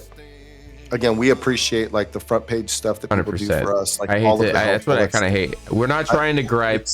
Kick staff I'm in here. Not griping. It's not. But it's not a matter of that. It's just we understand that the platform is so new, which was in its same spot early on. Yeah, it was, and especially for the music category. This is where like if you're gonna offer that to niche categories, my suggestion is that you're going to need to at some point look at percentages and not actual like numbers. Like those two people that are in the music category that have 22 and 16 or whatever it is, they literally have over 25% apiece of the entire viewership of the entire category. That should count for something in that regard. I just think there should be something in that vein, because it does no good. And I understand the whole put in the work and like, you know, bring people in from other sources, you know, and stuff. It's like, that's cool, but like we continue to do that. It doesn't happen overnight, and we're fighting an uphill battle because of the initial marketing that went on with Kick when it first came out, which were not things of our doing. So correct. The people will have a hard time coming over. And on top of that, those of us that have been here for as long as we have, it's hard to, when you approach another successful music streamer outside of this platform, to come here. They'll be like, well, what am I going to come there for? Well, you could throw the 95-5 split out there, and that's great and all. But then they're coming over here and they got 5 viewers because the platform doesn't have much. But the other thing is, what stock did they take in me saying that when I haven't been verified over here?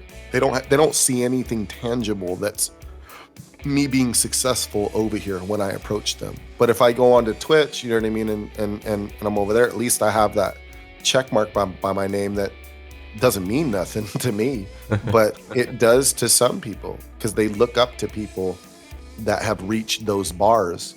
You just 100%. There's something that needs to go on, and who knows. But anyway, that goes down a whole different tangent, I suppose. But and I've kind of talked about verification as well, like with Chavez recently. You know, once those new metrics came out for partner with it, you know, like honestly, partner's out of sight, out of mind. Like, and even verification, like, yeah, I'm gonna be, you know, there's always gonna be trying to push viewership, but I just got to put that out of sight and out of mind too, because it's just not even plausible to get those numbers. And yeah, you know, does it do anything more to get verification? No, not really. But like you kind of say, having that badge next to your name, I think does kind of turn some heads to people in the community that don't know you, and that is something that can help your channel grow, definitely. Hitting all the other socials has been really what I've been trying to do. But even then, it's like, man, I think honestly, I kind of saw a couple people stroll in and out when I was still kind of multi-streaming.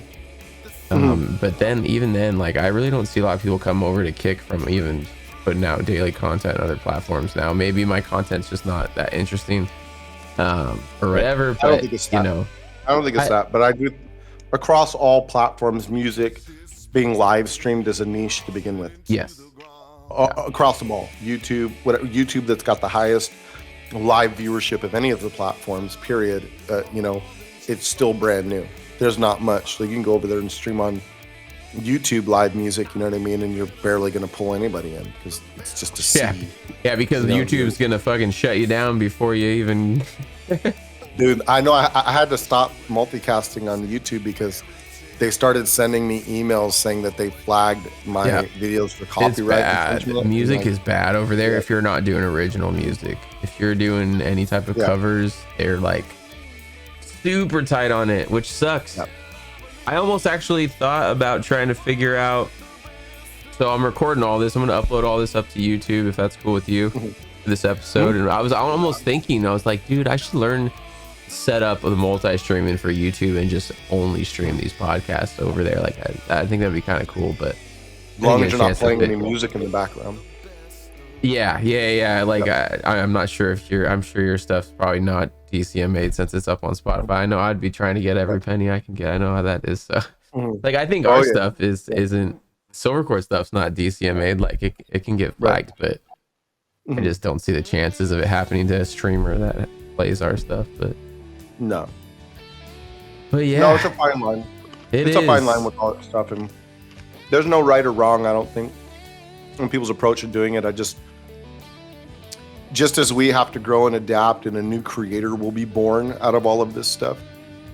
These platforms, although innovative in certain aspects, they're going to need to adapt and to become a different platform as well. Yeah, it's good to see this platform is seeming to care about music though. It's just like I just feel like, dude, Twitch could care less about music. They can act 100%. Like dude, like you just all you gotta do is look at the map layout of TwitchCon every time. Where is the music stage? Tucked off in the back where no one gives a shit. Every time. Yeah, they never did, but it's one of those things where I mean, if anybody understands like the history of music in general, or like what people like us have dealt with for centuries, music is always the first thing that people lean on when the world goes to shit, and the last thing that gets protected and cultivated and like lifted up when it needs to be coming out of those terrible moments. When we saw that during the pandemic firsthand. That goes back to like, I mean, we were talking about my old roommates and stuff in San Diego, like some of them, they have master's degrees and they teach at San Diego State and all these things. But when they were going to school, they were all minoring in most of them minored in religion and world history. Like, so they're history buffs, just like any, like it's always, I think any musician like that's worth their salt, they have a really deep ingrained respect for history and learning about it and stuff. And absolutely. And if, it can get into wild, debates and stuff, but, most of the scientific world believes that human life in general stemmed around Africa and in that area. Well, what do we know about that area of the world? We know that in a lot of those cultures out there, royalty is not even allowed to play music. It's not allowed. You can get denounced from in Mali and West Africa. Like you can literally get thrown out of your throne for being caught being a painter, being a musician. That's for the peasants. What? That's for the peasants to entertain. You are royal. You are entertained. That's where the jesters come from. Like you are to entertain. That's throughout history. So that's where the term, like when you see people say like, go get a real job. That old phrase that we've heard a million times, go get a real job.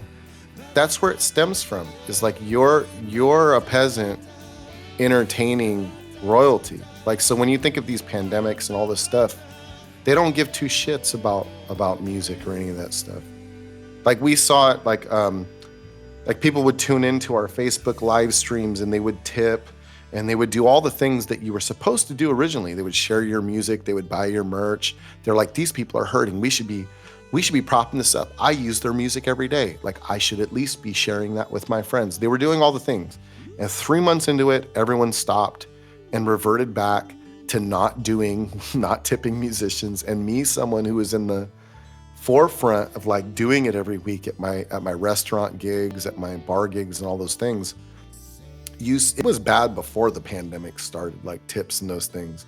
After, it's a million times worse. And the honorary, entitled attitude of the general person that comes in because they're owed. You're the peasant, you entertained me.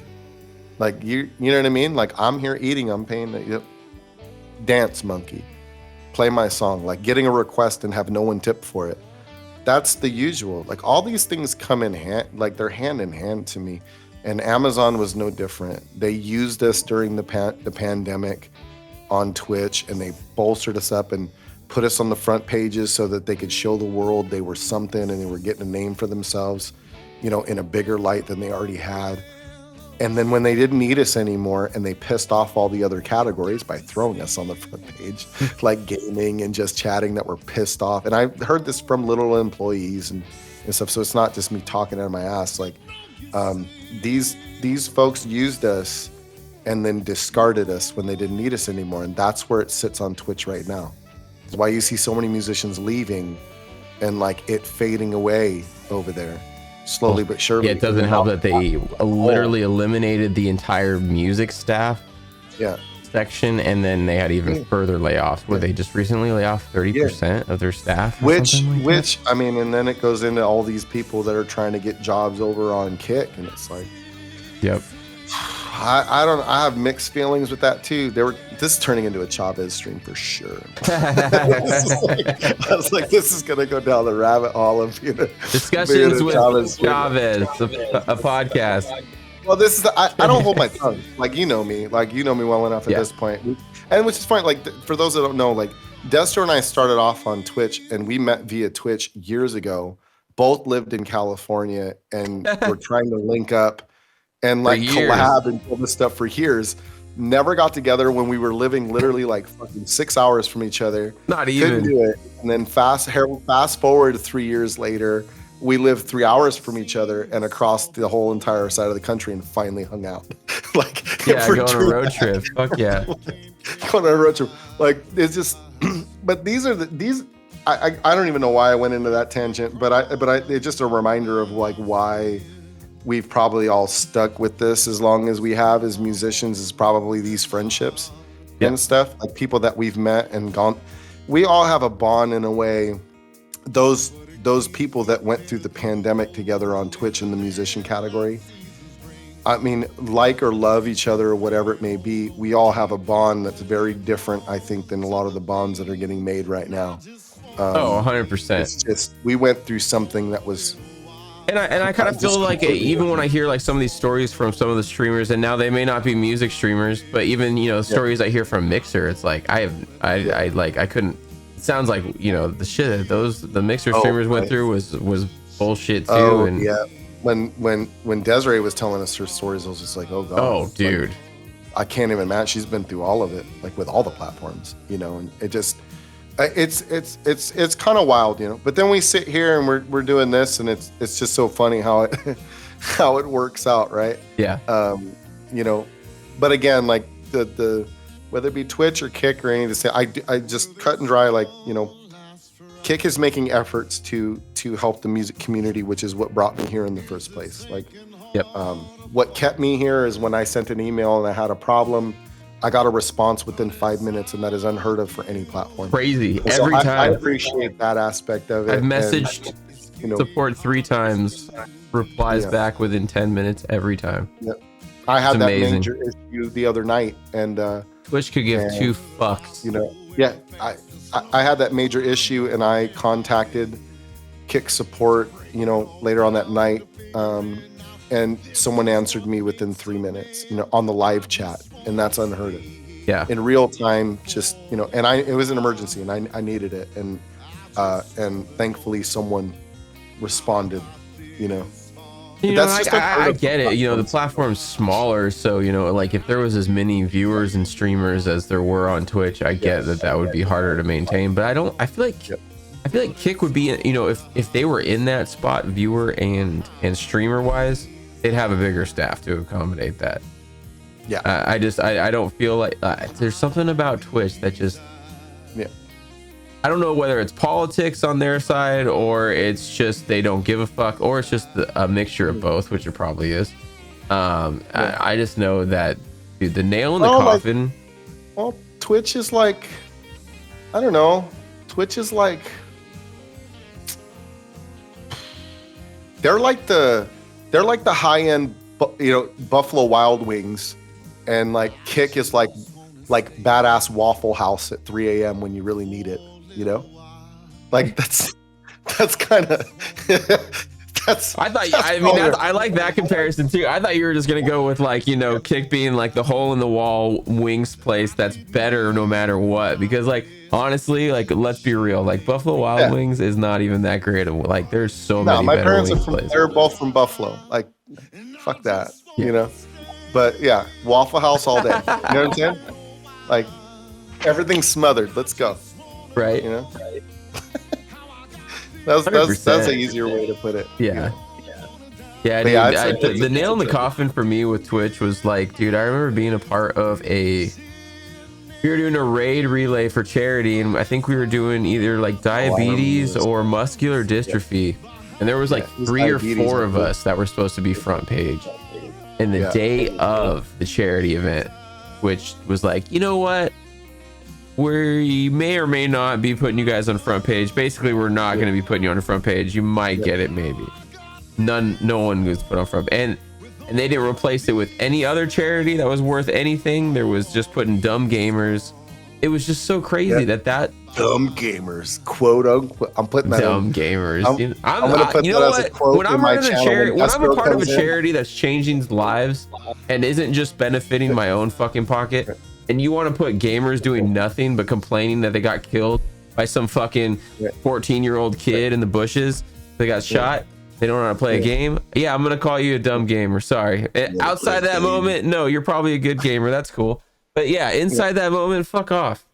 Yeah. From here on out, when you guys come into my chat and you hit !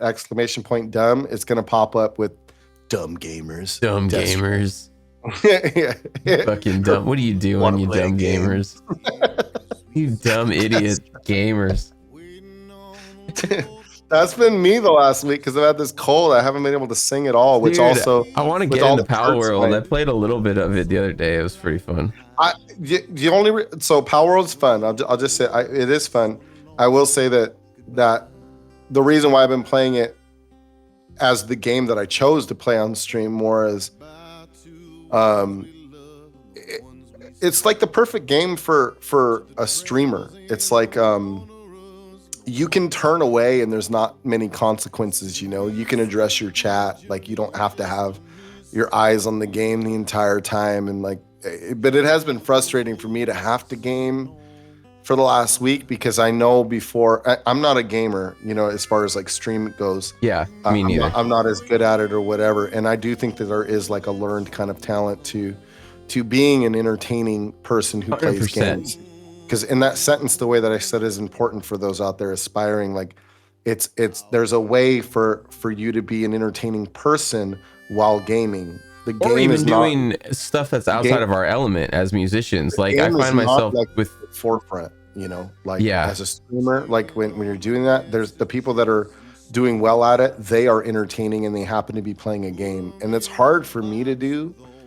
You know. In general, like I look at like people like Hey It's Rough, you know, like he that guy could just sit there in front of the computer and do nothing, and it's just fucking funny. Like the guy's entertaining as shit.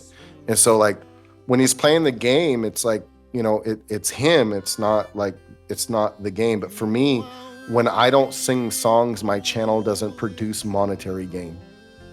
And that for me, someone who does it, for someone who does this for work as a full-time job, is amongst, you know, like I live gig and I live stream. That's my life. That's how I make a living. That's how I bought my mom the house that we just like sold, you know, earlier this year, and all of that stuff. Like it's all on the back of music and all that stuff. But when I'm not singing, people don't come in normally like they normally would, or you know, and let alone produce finances when they do show up. So for me, like gaming's fun, but fuck, I'm on that same boat, dude. I would love to, I'd love to do that. Like I tried that, like, you know, just relaxing. You know, I'm not feeling well. I'm gonna do a gaming stream, and like, you know, like you said, those 5 to 8 to 10 to 15, your actual, you know, your tight community show up, and then you know they may lurk, not even really chatting much, but it's like, yeah, I gotta find myself a way to make that more entertaining. Whether it's like the music that we listen to in the background. You know, another thing I want to do is like more try to like do music production. Like that's also something that honestly, like if you don't do that, it's boring as shit. Even as a music producer, it can be boring as shit. And so it's like trying to find that to be entertaining. Ooh, a Mario Party tourney. Ooh. Dude, also, Mario side Kart? note, Georgie came in. Do we had Georgie come in saying we're on the front page? Is that what I saw? Oh my gosh. Thank you, Kickstaff. Let's go. And also Quantium, and what you were saying in regards to the front page on Twitch. As far as I know, I don't think it's that way now, but back then, no, there was not like a button you turned on or off. It was completely in control of Twitch staff at whether or not they actually put you. What? Spectre, does Fisher Price still make mixing tables? Oh my gosh, dude! I remember the tool set. I used to have that. Damn, that's hilarious. Rain, what's going on? Yeah. But yeah, I don't know. I definitely feel that desire to want to do other types of streams just to change it up. Yeah. But for me, it's a necessity. Like, just I sing. Like, that's the thing. Like with music streams, and I mean, you have this happen in your own way. I don't think people really realize how physical and how different the difference in that is between these 100%. People that put in a lot of hours streaming and people that put in a lot of hours streaming music. Yep. Like it's a different ball game, like physically, and for me as a singer. Wait, you're trying to tell me me pressing on my keyboards WASD is not as taxing as you playing guitar for fucking 18 hours like I can do on the keyboard? It depends. Are you in or out of the hot tub? Because it's different. Like, but yeah, it's a it just is, and as a singer, I need a break, and it happens. Like you guys will see in the summer, like my numbers may or may not be as good as they are right now, or like not even that they're like that great now, especially this past week of gaming every day with low viewership, but I need those days where I use gaming, and stuff like that, or even production streams. For me, I use production streams as a means of taking a break and not having to sing over and over again. Because when I come in here and sing, this is why I play a lot of original music too. Like, people requested a lot in my stream, and I like having that there for a choice for people, because when I'm at my live gigs outside, like I'm getting, I'm playing other people's music. I'm playing the top 40 stuff. People request songs for me. They tip me when they do, because they know it's culture out there. If someone asks for a song, they usually tip. But I do that outside. I do the dance, sing. I do it outside. When I come in here, if it's the same thing all the time, there's no difference in me going out there and out here. Like, I don't want to do that the whole time. So then it's trying to find a balance of like what works and what doesn't, and there's people who stream and then there's streamers, and I still think I'm trying to find the balance between what that is for me. It's different for everybody. Yeah. But for me, I'm still trying to find it. After 4 years, I don't even know what my content is still. I feel that. I mean, but like, I guess I know what my content is, but I also sometimes hate the way that my content's probably considered. It's that metalhead guitarist. Like, I just hate being pigeonholed into that, because I definitely, we play a lot more. But you play more than metal. Like, I don't know, but I mean, like when I think of your stream, I think of like Destro plays guitar in stream. I don't really think of the genre necessarily. I just know you're playing guitar. I appreciate that. You know what I mean? Like that, but that's just me. Like I feel like a lot of people would, whether you're a musician or not, would probably think of it that way. Like Destro, so try to do more bass as well. You know what I mean? Getting funky with it, Right? To ask people in chat, like, when you guys think of Destro's stream, do you guys think of, Destro, the guy that plays metal on guitar, or do you think of Destro is not allowed to answer? Guitar? I'm gonna purposely troll this question. Like, for real, like, I'm just an honest answer, like, no trolling answers. Like, I'm really asking, like, when you guys think of his stream, do you think of him playing guitar, or do you think of him playing metal music over here? He's the guy that's scared of jump scares. He's that guy. Oh, you're fucking jump scares, dude. You guys have no idea. For those, some of you do in chat, this fucking guy almost got me killed a couple times driving home. Like, late night after gigs, I'd have his stream on in the car. I'm on my drive home, and when he implemented those jump scares, when someone would subscribe or whatever, they would come out of nowhere so bad. I almost swerved off the damn road. I was like, what the I thought someone was in my car because I had it blasted. Like, because you know how sometimes stream volumes are like lower in the car. And like, I had it cranked, you know, and then, but the alerts are so much louder than you that like, when he told me this story, guys, when we were driving to DreamHack, I felt so horrible. Dude, it happened 3 times on the same drive. I was like, wait a minute, I was like, sorry, Destro, I gotta go for a second till I get home. I jumped back on once I got home. I jumped back on the stream, but I had to get off. I was funny. Like, this is fucking dangerous right now. I gotta get out of here. Like, yeah, it was so loud. I'm glad that those are gone. I'm glad that's only in October and I do that December. In my own stream, like the volume of the alerts that people hear in my stream, they're not the same for me. They're much louder for me on like the hype train one on purpose. Like when it goes off, same. These fuckers are changing the lights. Why is it changing that drastically? It's a color rotation. Oh wait, no, that's you. That's you. That's an effect. Oh, I forgot. I'm looking at your stream. Yeah. Fuck, I'm not looking at Discord. Never mind. I thought people were using Lumia. It's got some good drugs. Yeah, right. But yeah, the alert volume, like I left that one up in particular, really loud, so that it wakes me up in the stream. Yeah. Like sometimes you lull yourself, like 100%. And doing what you do.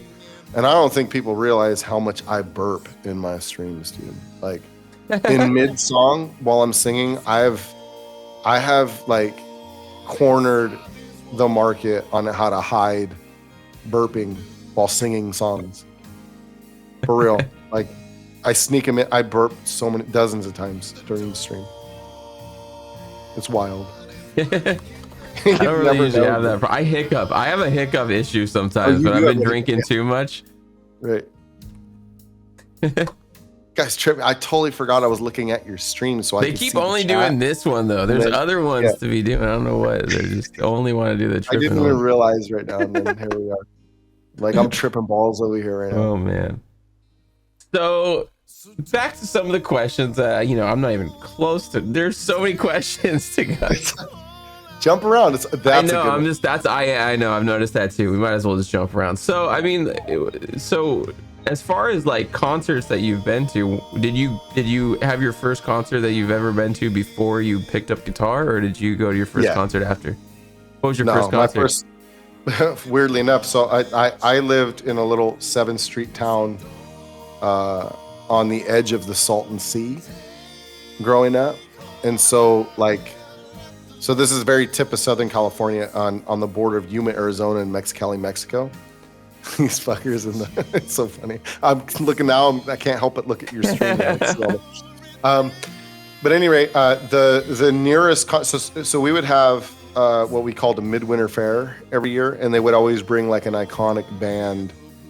This kind of leads into some funny stories, but it was an hour from where I grew up, so I had to drive an hour to go to even a movie theater or to go to a drive-in or to go catch a concert or anything like that. Like I had to drive a minimum.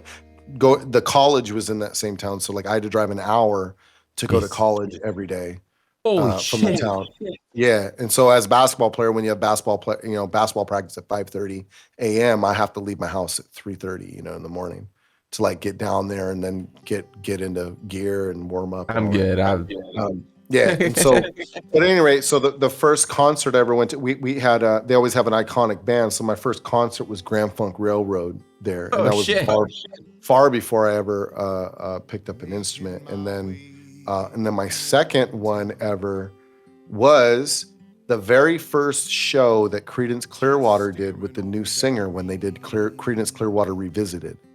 And so when they had the Hell's Angel Biker, which leads into, so there's a couple stories that run into that, which is fun. Like at that, we got to listen to the whole sound check before they played. The security saw, we were really young at the time, and my bass player Omar was, he was 12, 13, and my drummer was 16 at the time, 17, and I was 19, and they saw us in there, but we weren't doing no harm or whatever, so we're just listening. So we snuck in, and they let us sit there and listen to the sound check. And then so sound check's over, they told us we have to leave, and right around the corner at this fair there's a little bar right outside the amphitheater where they're having the show. And we're walking by, and I was 21. That's right. I had just turned 21 a couple weeks prior.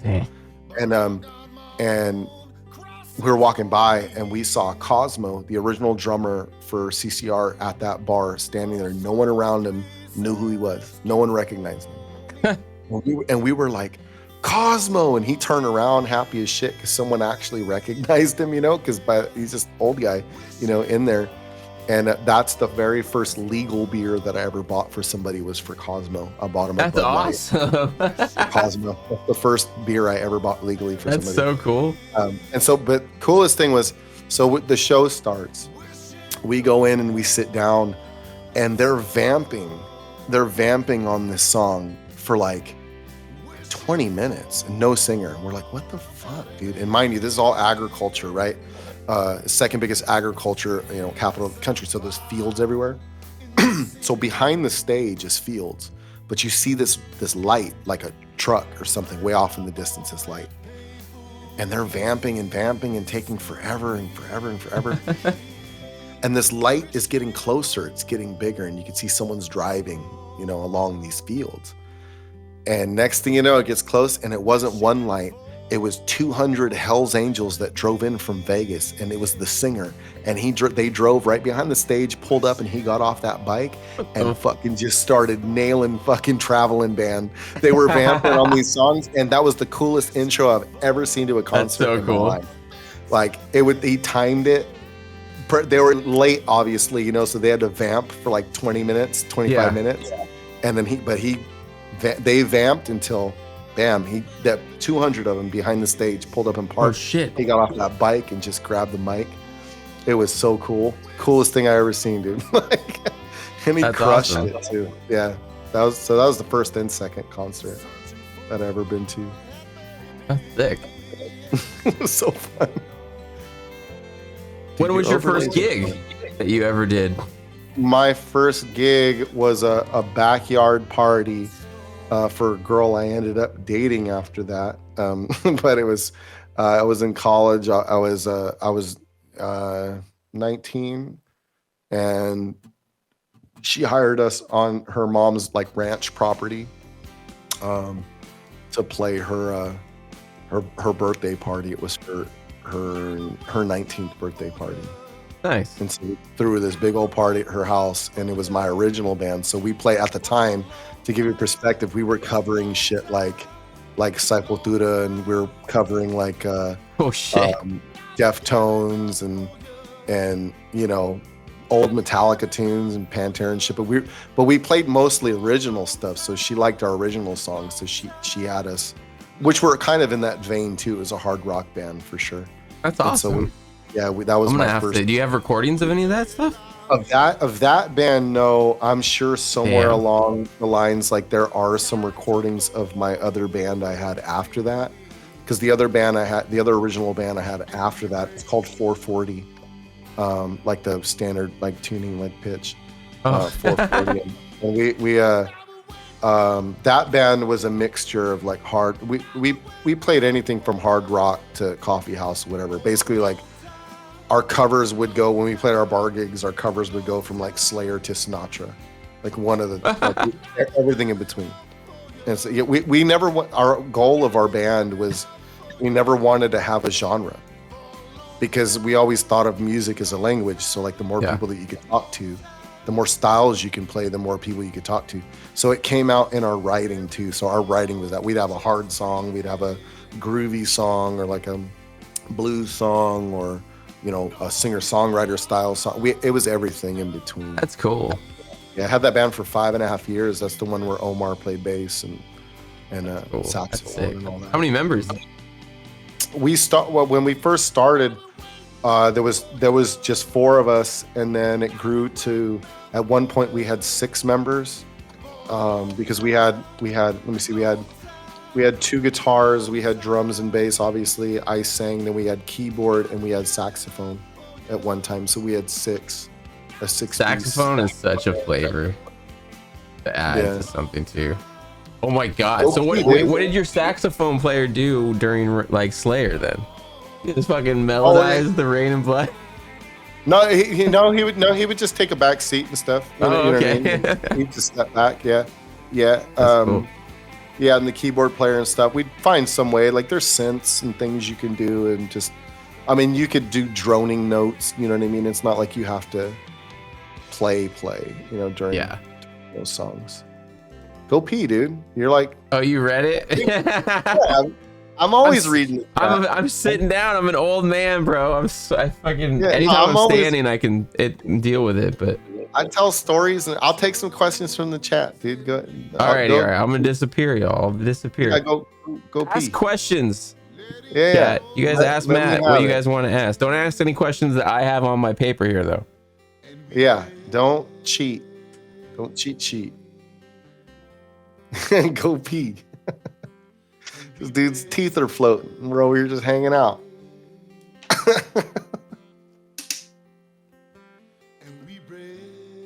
A turtle head.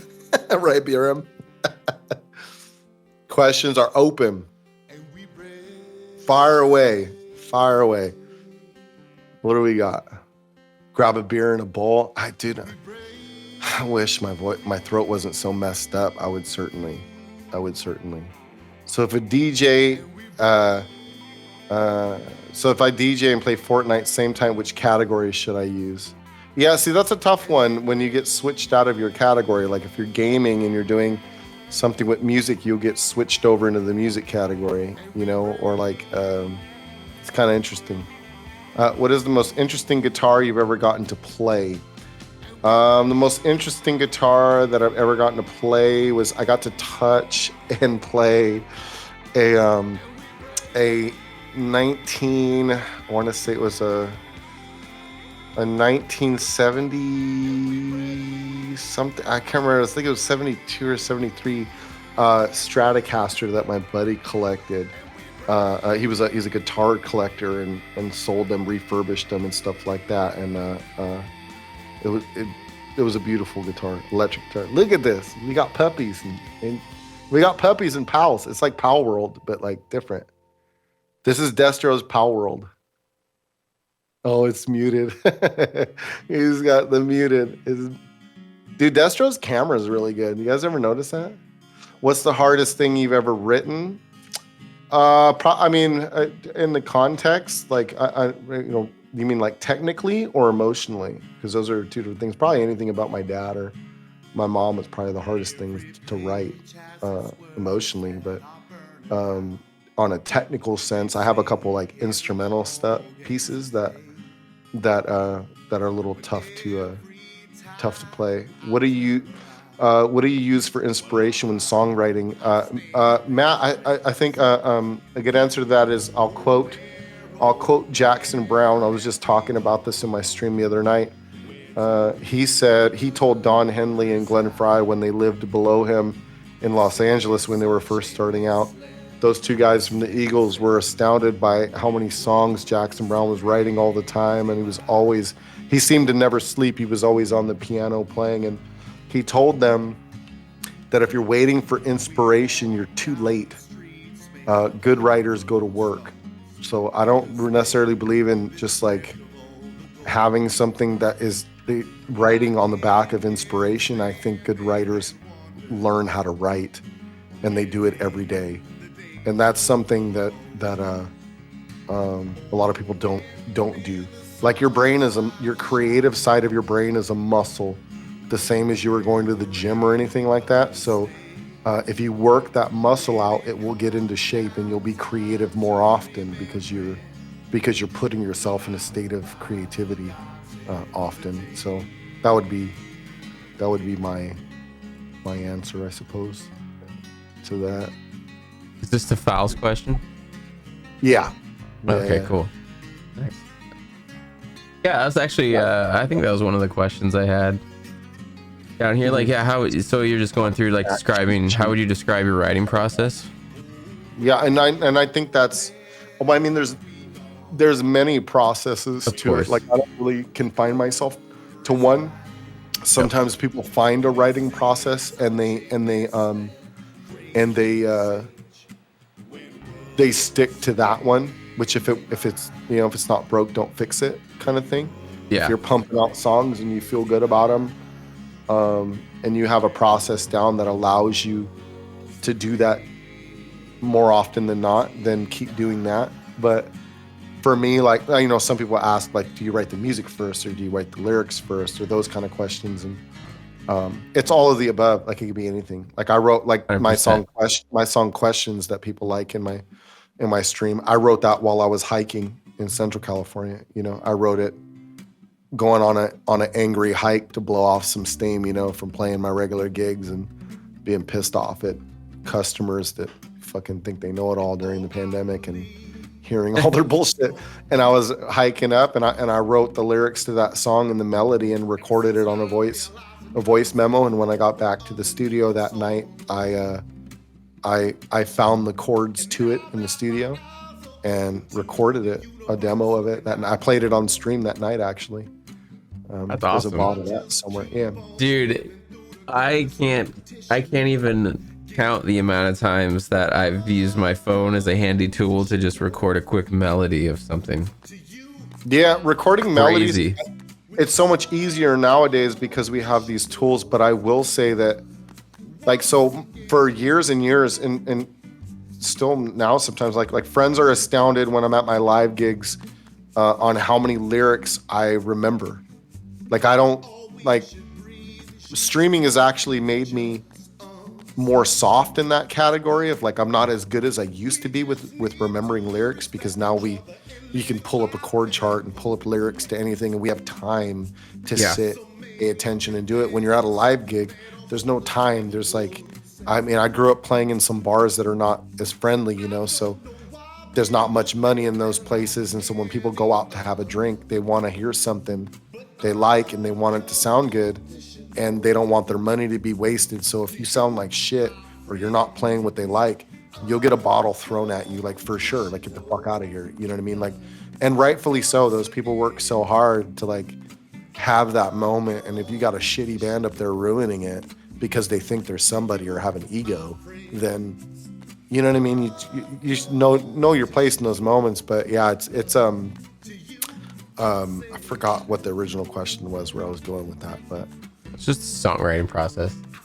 So we were originally talking about, but right, but there was something right now that we were talking about, and I lost my place. But at any rate, yeah, I think it definitely staggers everything. Kind of, you just can't really, especially if you're creative. It's just like, it's hard to, you can't really pinpoint where you get that inspiration all the time.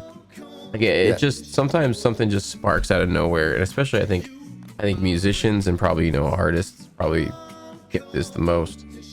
Where sometimes you just can't really explain it. It just kind of that's rolls where, like, in. So my old roommates and I'm a founding member of the music school that we opened in San Diego years ago, and still open. We have like over 200 kids at this school in South San Diego, and I would teach my students. I taught like beginning guitar, but I also taught writing composition class, songwriting composition classes.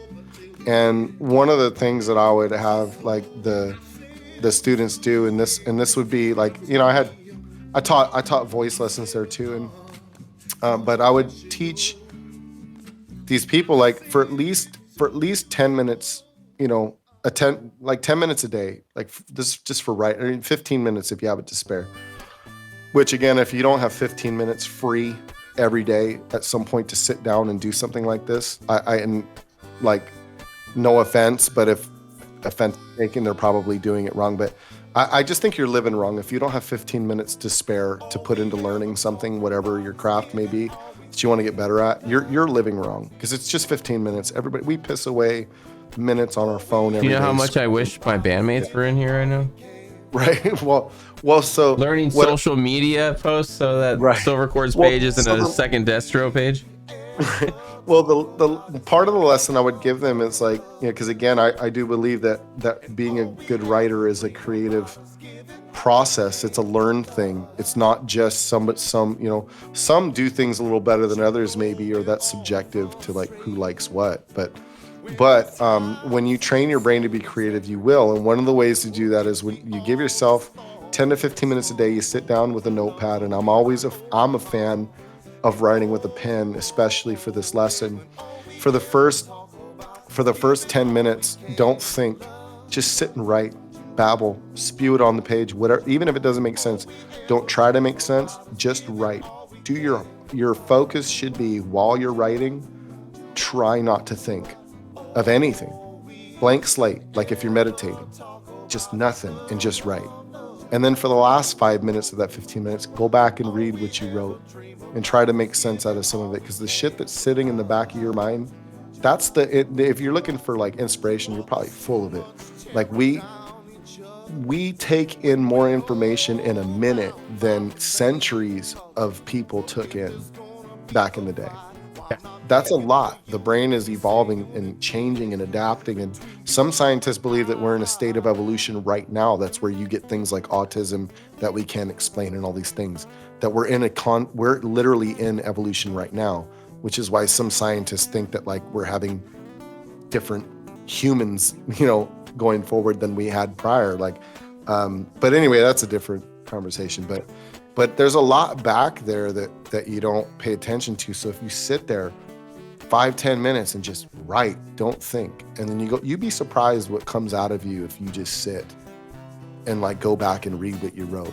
And as you do it every day, like as you do that, you get better at keeping your mind clear so that you just write, and the shit that pours out, you will 1000% be surprised of the shit that's sitting festering back there, good or bad.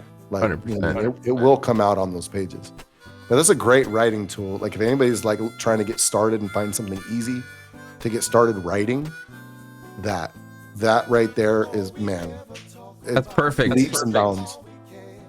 You already answered the next question, which was what type of tips would you give people, songwriting, people that are writing music, or in a stump, in a writing to me block? That's the most important. If you're writing anything lyrically and you're writing in that facet, that is for sure one of my favorite pointers to like give somebody, is to do that. Now if you're an instrumental player, guitar playing, that'd be a little different. I would still try to find a way to incorporate that. Maybe it's just riffing off without thinking, and record yourself riffing without thinking, just play. Would you say a lot of like your originals you've kind of done more lyrically first, or you kind of got a blend of music and lyrics? It's both. It's both at different times, at different stages, of course, of emotion. Skill level would maybe dictate that to a degree too, or at least like early on, because I wasn't as good at guitar or as good at singing and knowing melody.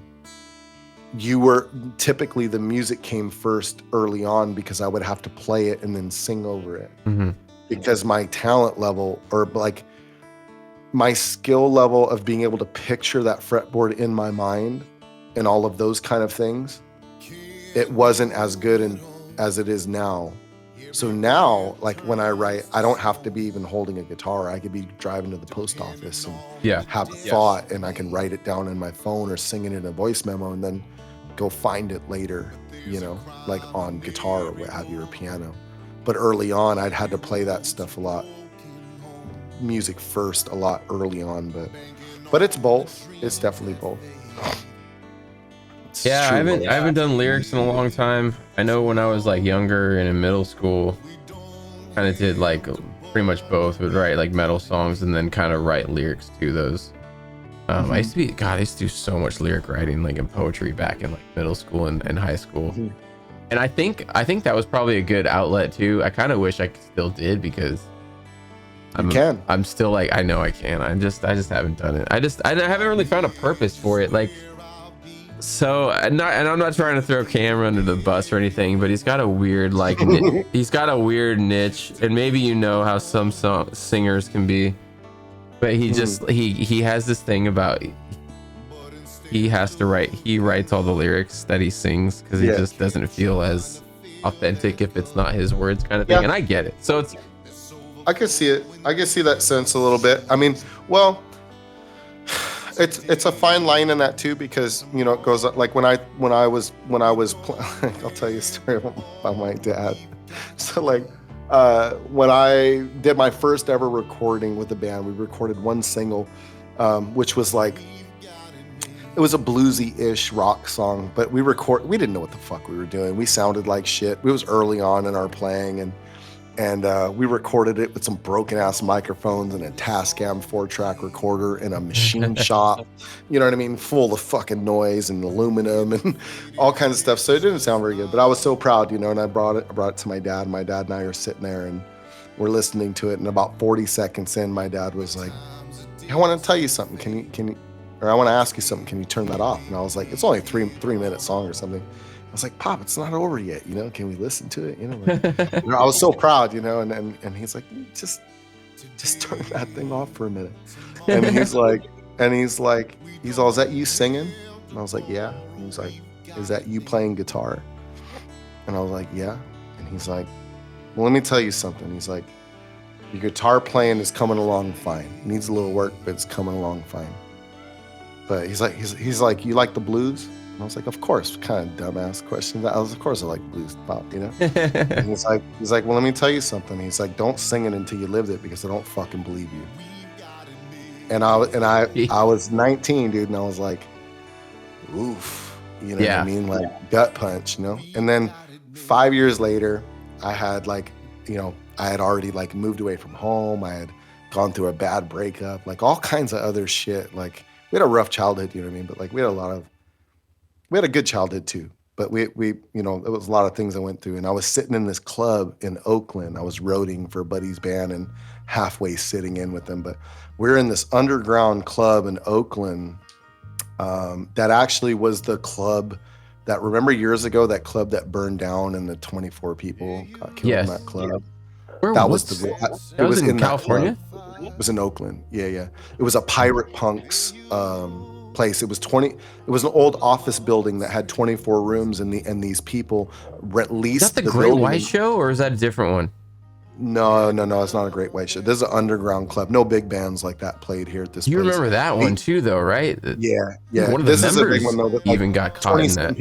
20-something people died in that building. They got locked in and died. But at any rate, that was the room that we were in. It was in this club, and I'm sitting in the back of this room, and this beautiful, beautiful girl was singing these old-timey blues, Delta-style blues songs, and she's dressed to the nines in this red dress, like pinup girl, red lipstick, and her guitar player is dressed in black, and he's playing this resonator and just playing these beautiful slide parts, just killing it, right? And I found myself bored as shit, and it's like 3 a.m., 2:30 a.m. in this club, and I'm bored as shit, and it clicked. I didn't believe her. She was singing about shit that she didn't know about, and it was boring. She hit every note perfectly, and there was no life in it. And I would call my dad, because my dad was a night owl anyway. So I called my dad. It's like 3 a.m. I was like, Pop, I get it. And I told him what happened in the club. He's like, I told you. He's like, I told you. He's like, now when you listen to music now, you'll hear it. And so when I browse, like, this is how like I became friends with some of the streamers and stuff that I did too. And early on in the pandemic, like you browse these categories and you see musicians, and you just right off the bat, you just know like who's cut from the same cloth, and like you can see it, like you can hear it. All this kind of brings up something that I never really understood for the longest time either. And like I definitely understood it later, but like I didn't really know if anyone, I guess, kind of had a similar experience. But I remember being super young, and it's kind of weird because my dad wasn't really like, he didn't play music, like he didn't play anything. Like he had a guitar when he was a teenager, but he didn't like pursue it or anything. Right. But I remember him saying when I was like super young, he's like, don't necessarily listen to how the music was written. Listen to why the music was written. Yeah. It's the context. And I didn't understand that for the longest fucking time until, later on. And it's just like, that's really good. And it's funny because once you hear it, it sticks out like a sore thumb. Yeah. it's without a doubt. This is why I can't get into like all the, not to shit on what anybody likes or whatever, but I'm definitely gonna shit on it. But like the country, like the new age commercial pop country, pop country, all that. Yeah, I didn't like country to begin with, but this is like something different. Yeah, I just like, cold beer and sitting in the front seat of a clean ass truck that never saw mud in its life. Like that's not my jam, dude. Like yeah. I like that stuff.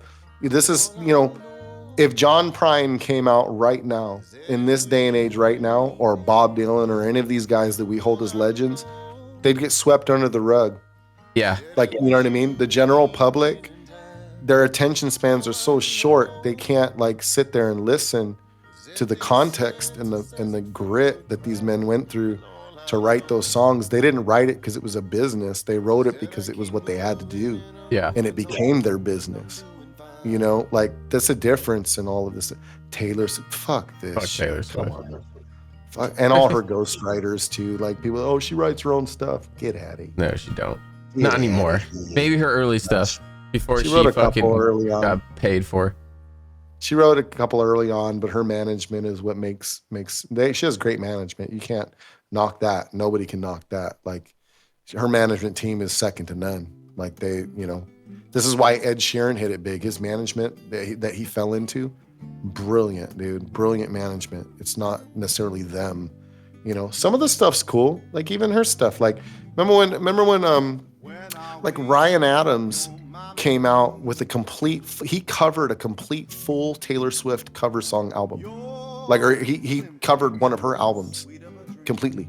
Holy shit. Every song is infinitely better. Ryan Adams, every one of them. It's brilliant what he did. The songs aren't bad. It's just the style in which it's done I'm not a fan of. Are you saying Ryan Adams? You didn't say Brian Adams.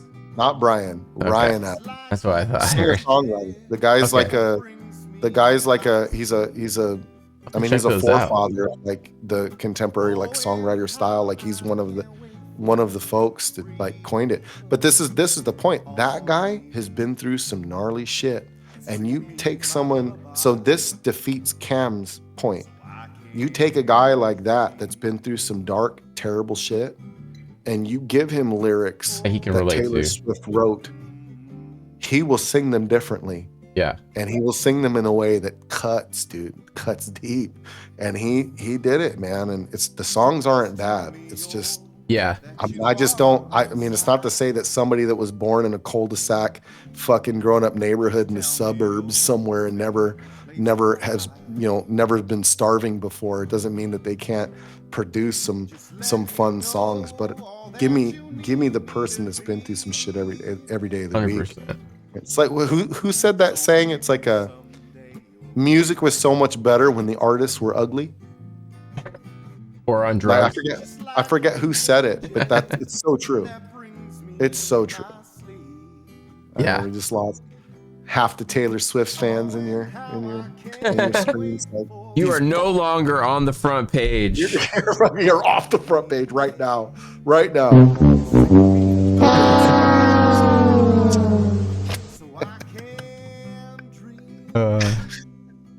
Yeah. Bob Dylan was a looker. That guy. I think what are you talking about? He's another example of another avenue of that too. He's in my opinion one of the most prolific poets of any time in human history. Is brilliant, but I would 1,000% rather listen to someone else cover his songs than him ever play one of his songs. Like his son. He's not a very good performer. Yeah, his son's fun. My ex-girlfriend builds all his websites. Oh yeah? Yeah. Oh, that's cool.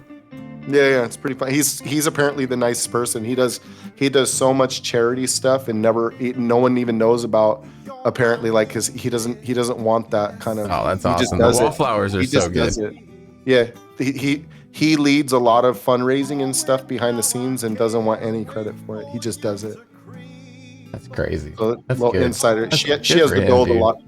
She has to build a lot of those sites that he funds and stuff like that. So she tells me all the time, like I don't feel like you hear stories of that anymore. Like it's just like all these popular musicians, like Yeah, he Only does it some behind the PR scenes. stunt that benefits them, not anything else. Yeah, he doesn't want any of that. He just does the stuff, and she builds it, and it draws in money and does all these charities. But he doesn't. The public doesn't know anything about it, and that's how he likes it. It's a trip. Makes you a bigger fan of the Wallflowers too, knowing Right? that kind of shit. Oh man, dude. Fucking love that band. I would love to see them live. I saw them live once, years and years and years ago. I saw them at the House of Blues in San Diego. Oh, House of Blues is always the best, dude. Yeah, I don't think I've ever seen a bad show at House of Blues once. It was Wallflowers, and fuck, I can't remember who the other was. It probably Miss Go's favorite band, Goo Goo Dolls. No, it wasn't Goo Goo Dolls. It wasn't Goo Goo Dolls. Funny enough, I still haven't seen Goo Goo Dolls or Matchbox 20 live, and those are like no way. I know. Goo Goo Dolls are so good live, dude. I miss them every year. They're going on tour again too. Yeah, all the time, dude. Brittany and I always go. If they play in Nashville, we should go. Oh, 100%. Brittany and I would be down, dude. Or even in Atlanta. They're going on tour again. I'm just gonna say, I really, really want to go to that. It was Jane's Addiction and Wallflowers.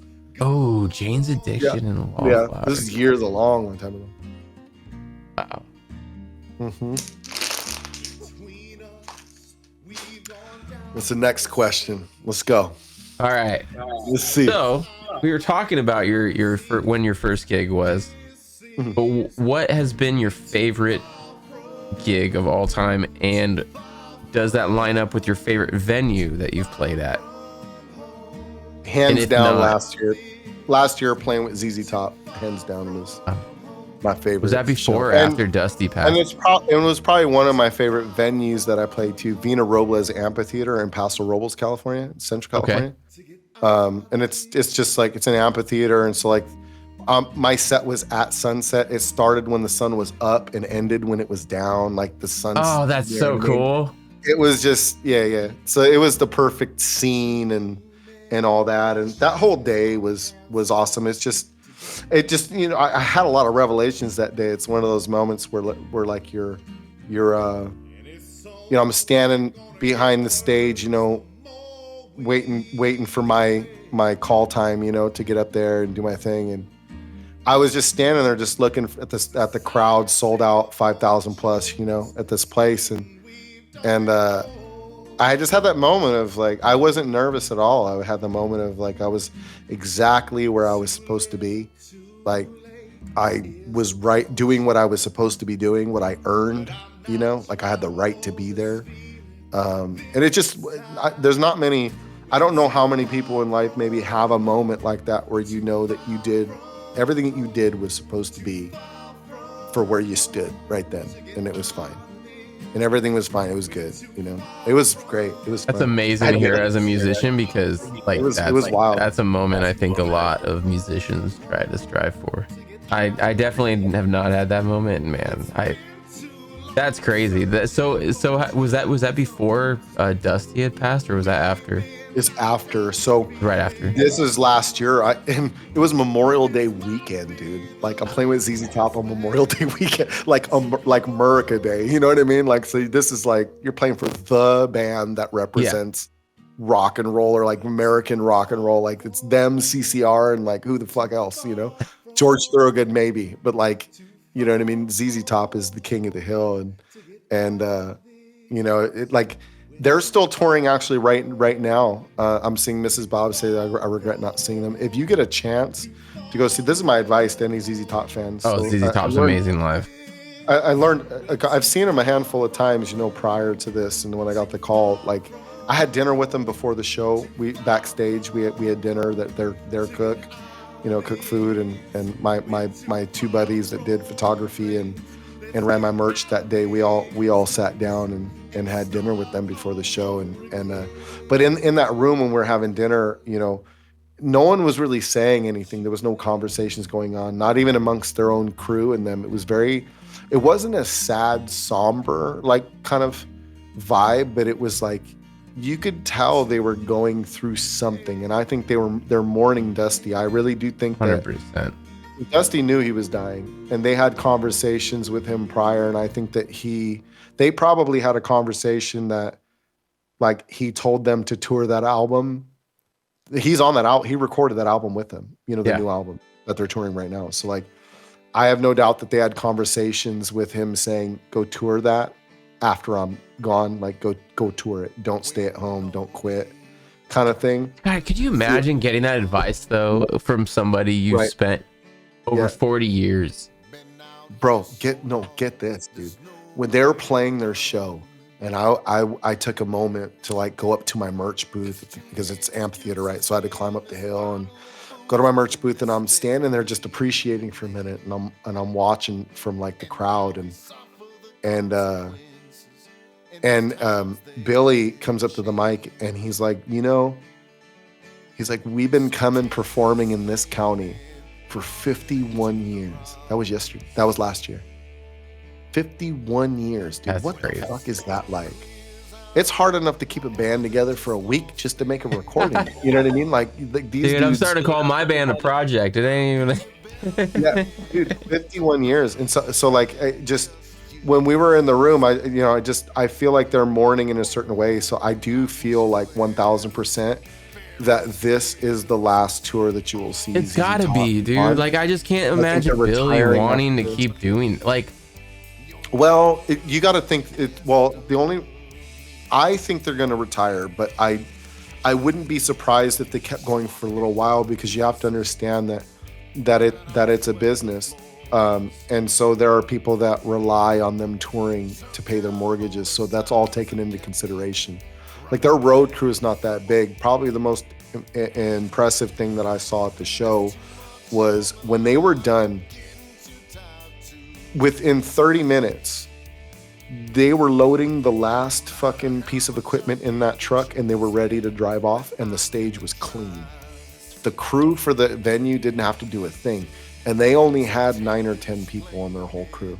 That's including their bus driver and like all the stuff. Like, jeez, that's crazy. They are so professional and fast with what they did with their setup and teardown. It's a fine-tuned machine. It was the most impressive shit. That it's anybody that works the crew, like John's worked the crew and stuff like that. Like, it just, that is so like, impressive. When you played with somebody so, you've had this, I mean, it's been Billy and Dusty since the beginning. So it's like, yeah, I just, it's like, it's one of those things like, how like, I'll just throw this random, and I'm not trying to put any bad juju. Don't none of you twist my words, what I'm about to say. I fucking love Lars. But could you imagine, like, how long would Metallica tour and James want to tour if Lars had passed, or vice versa? Like, do you imagine? He'd be replacing the heartbeat. You think that? Yeah, man, it's a business. It's a business. And that's what's fucking dumb. It's a business. This is where I fucking lose. Yeah. Well, and so with ZZ Top, take this into consideration. So Dusty passed. The guy that's playing bass for him right now has been his bass tech for over 30 years. He's a family member to them. You know what I mean? It's not just some schmuck playing bass. And he's playing all of Dusty's basses during the course of the show. Dude, did you see that where he played like that 32 string bass? Yeah. And dude, and he's rocking the shit out of it, dude. The guy, ZZ Top, is sounding some of the best that they've ever sounded. And I've seen them with Dusty 5 or 6 times. And I'm just saying, like, this dude, he's no slouch, and he's doing it justice, and he's their friend. So like, I could see them. Yeah, I guess that's true. If you have crew and things like that and techs that have been a part of your, like, yeah, it's not just somebody, But still, man, it's just like at the same time, it's like, when you think or about even like writing process and like things like that, dude, like Dave Matthews. Dave Matthews. I've seen Dave Matthews. I've been affiliated with that band, and stuff here and there. And I was for some years there, and like, he brings crew members out to come jam on stage. There are crew members that shred, and because they know that they come out and they play with them. They make parts of their set sometimes where like one of the crew members that builds the scaffolding comes out and fucking shreds Hendrix songs with them when they're doing some of that stuff. You know what I mean? Like, that's pretty those badass. are families that are you know what I mean? Bands like that have been together for so long. So I could see ZZ Top going a little longer. I just, from being in the room, I don't think they will. I think that they will retire it. I think they will, you know. I mean, I guess I do see your whole business standpoint from exactly, everyone's seeing the rise of Half-Terra coming back into play. Mm-hmm. Because there's family involved. There's crew, and I'm sorry, I just can't watch. I would not go to see Pantera. Oh no, yeah. Like, why? I can't do it. You know, just can't do it. If you don't got the brothers, that's not Pantera, dude. I saw a clip actually earlier today. Like before we did this, I watched a clip that somebody posted on Instagram from a friend. They sounded great. Oh, they did. Was it Mike Leon's Flood solo? Floods? Yeah. They were crushing. Dude. Dude. I mean, I'm not trying to take it. Dude, I've seen Zakk Wylde live twice. I ran into him at the bathroom at Ozfest and did like the whole fucking the Dylan fucking Predator handshake with him. Bro, his fucking bicep was the size of my fucking head. I ran into Herman Lee in the bathroom one time at the G4 tour, and that guy's a turd. Oh, really? I ran into him a couple times. I have some story. I don't want to shit on him. I ran into Herman a couple. So I actually chatted with Sam for like an hour at a Dragon Force show because you guys have heard this story. The other guitar player, the guy from Ireland or whatever. The other, yes. Well, they're all from. Yeah. I think he's actually just still. He's from the UK. He has a super thick accent. Yeah, he was so hammered before the show. I have a good story about them too. I'll tell you off stream. They're not good people, man. I'll just say that. Like I will say that. Oh, that sucks. Not good people. I had a good experience on the other with hand, but Slipknot on the other hand are great people, and they handle business when other bands that are on tour with them are assholes. They handle business properly. I bet. Corey seems. I'll tell you that story. Corey's a smart guy, dude. Corey was the big guitar player guy. He's my favorite. Oh, Mick. That guy, nicest dude ever, dude. That guy. And Mick is awesome. Business. Yeah. He handles business backstage real well. Like I like that guy. I mean, dude, Jim is tall too. They're both the guitarists are tall. The lefty or the right-handed player? Just the 7 foot dude. They're both. It's probably Mick. He's big. Yeah, he's the one that. Yeah, it's probably Mick. But both of them are fucking giants. Yeah. I've been backstage with them a couple times, and that's cool. They're my buddies were the operations are the managers for the operations ground crew at well, it used to be Coors Amphitheater in San Diego, and then it was like Sleep Train, and then it was Verizon Center, and the big amphitheater they have in South San Diego there. So we used to go to all the concerts for free, and like we get drug backstage all the time and all that stuff back in the day. And so when they were on like I think it was the Taste of Chaos tour back in the day. I think it was called, or was it Mayhem Fest or Taste of Chaos? It was Slipknot's tour, and it was Dragon Force, Mastodon, Five Finger Death Punch would play in the parking lot when they were coming up, and it was Disturbed. They had this big tour going on. I went to a bunch of those. That's sick. Dragon Force got thrown out of backstage a couple times for being assholes. Yeah, they almost got kicked off of that tour. But it was Slipknot's tour, and that big guitar player like sent him to the buses a couple times backstage. I was like, well, that's crazy. Never too big to get thrown on a fucking bus. I bet they just got so fucking wasted that's why. Dude, because when I was talking, Herman Lee was making fun of a fan that was ecstatic to meet him, that paid to be at the meet and greet in the back, and when the fan turned around, he like made fun of him to his guitar player, and it was just not a good look, dude. He was just a jerk. I ran into him later, and at the G4 tour or G3 tour at the Orpheum Theater in LA, and that was when John Petrucci played his first year with them. He filled in for Steve Vai because Steve Vai was recording an album, and I bumped him into a bathroom there, and then after the show in the back alley, and he's just not a good dude, man. He's not my Herman Lee. Yeah, he's not my jam. Did you get to run into John Petrucci? I didn't, and that's why I was trying to. John seems like he'd be awesome. I had met Satch back in the day. At his own show. Remember? Did you ever go to a club called Fourth and B in downtown San Diego? No, but I do remember that name. They closed it, but it was like the big concert venue downtown for years. Okay. I got taken to a Satch concert years ago there. I saw Megadeth there too, which was great. But I got taken to the Satch show, and we ended up meeting him before the show and the whole band, and hung out with them before and after the show and whatnot. And met Satch years later too. Did you ask him what it was like to surf with an alien? no, but they're funny. They are the nicest people. It was lineup was fun too. It was him. It was Joe Satriani. It was Jeff Capitelli, obviously on drums, and it was Galen Henson on rhythm guitar and Matt Bissonette on drums. And they were all like just the nicest of folks, and just it was fun. I have autographs somewhere. Like my buddy and I were playing the Whiskey A Go-Go the next week, so we had tickets to our own show that they signed from that day. So like I have their autographs on our ticket to the show. Cool. Yeah, for the Whiskey. It's in a drawer somewhere. Pretty fun, dude. They were nice. That's badass. I saw Joe with Dream Theater at the Greek Theater, and God, when did 6 Degrees come out? 6 Degrees of Inner Turbulence is probably like what? Is that like? That's a while. That's a while. That's like 2000. I was gonna say 2, but yeah, that's like around that time period. God, that was so good. Yeah. Fuck. Yeah, that was pretty. And I think.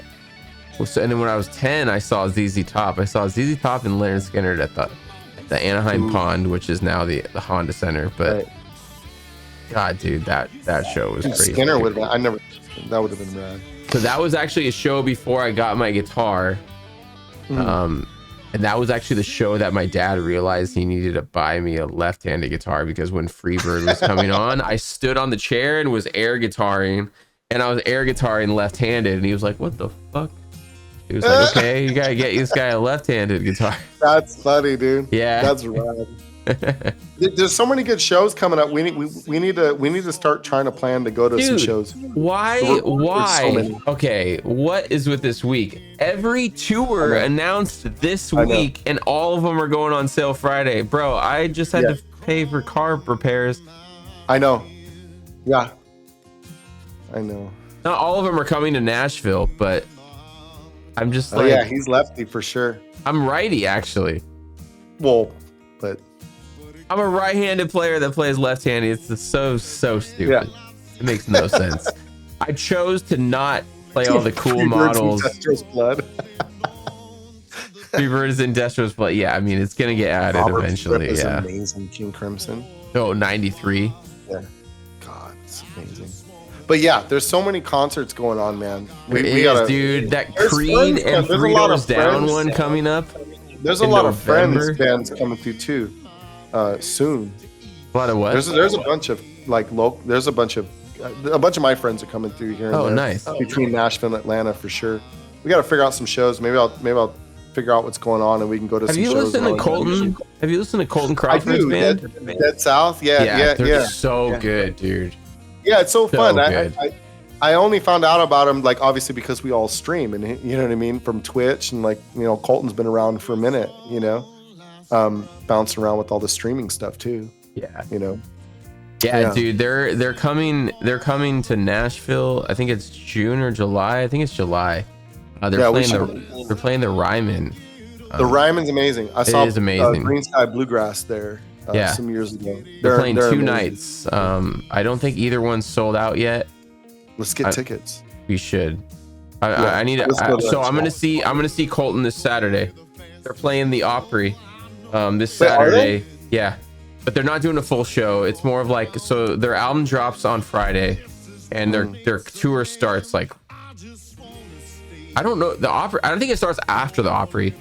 They're just kind of doing like a warm up rehearsal that's like live in front of people. They're only playing a couple songs, but I mean, I'm going to that. But yeah, I'll try and figure out what's going on. And I've got a gig on Sunday, or else I would try to go. Yeah, that'll be fun.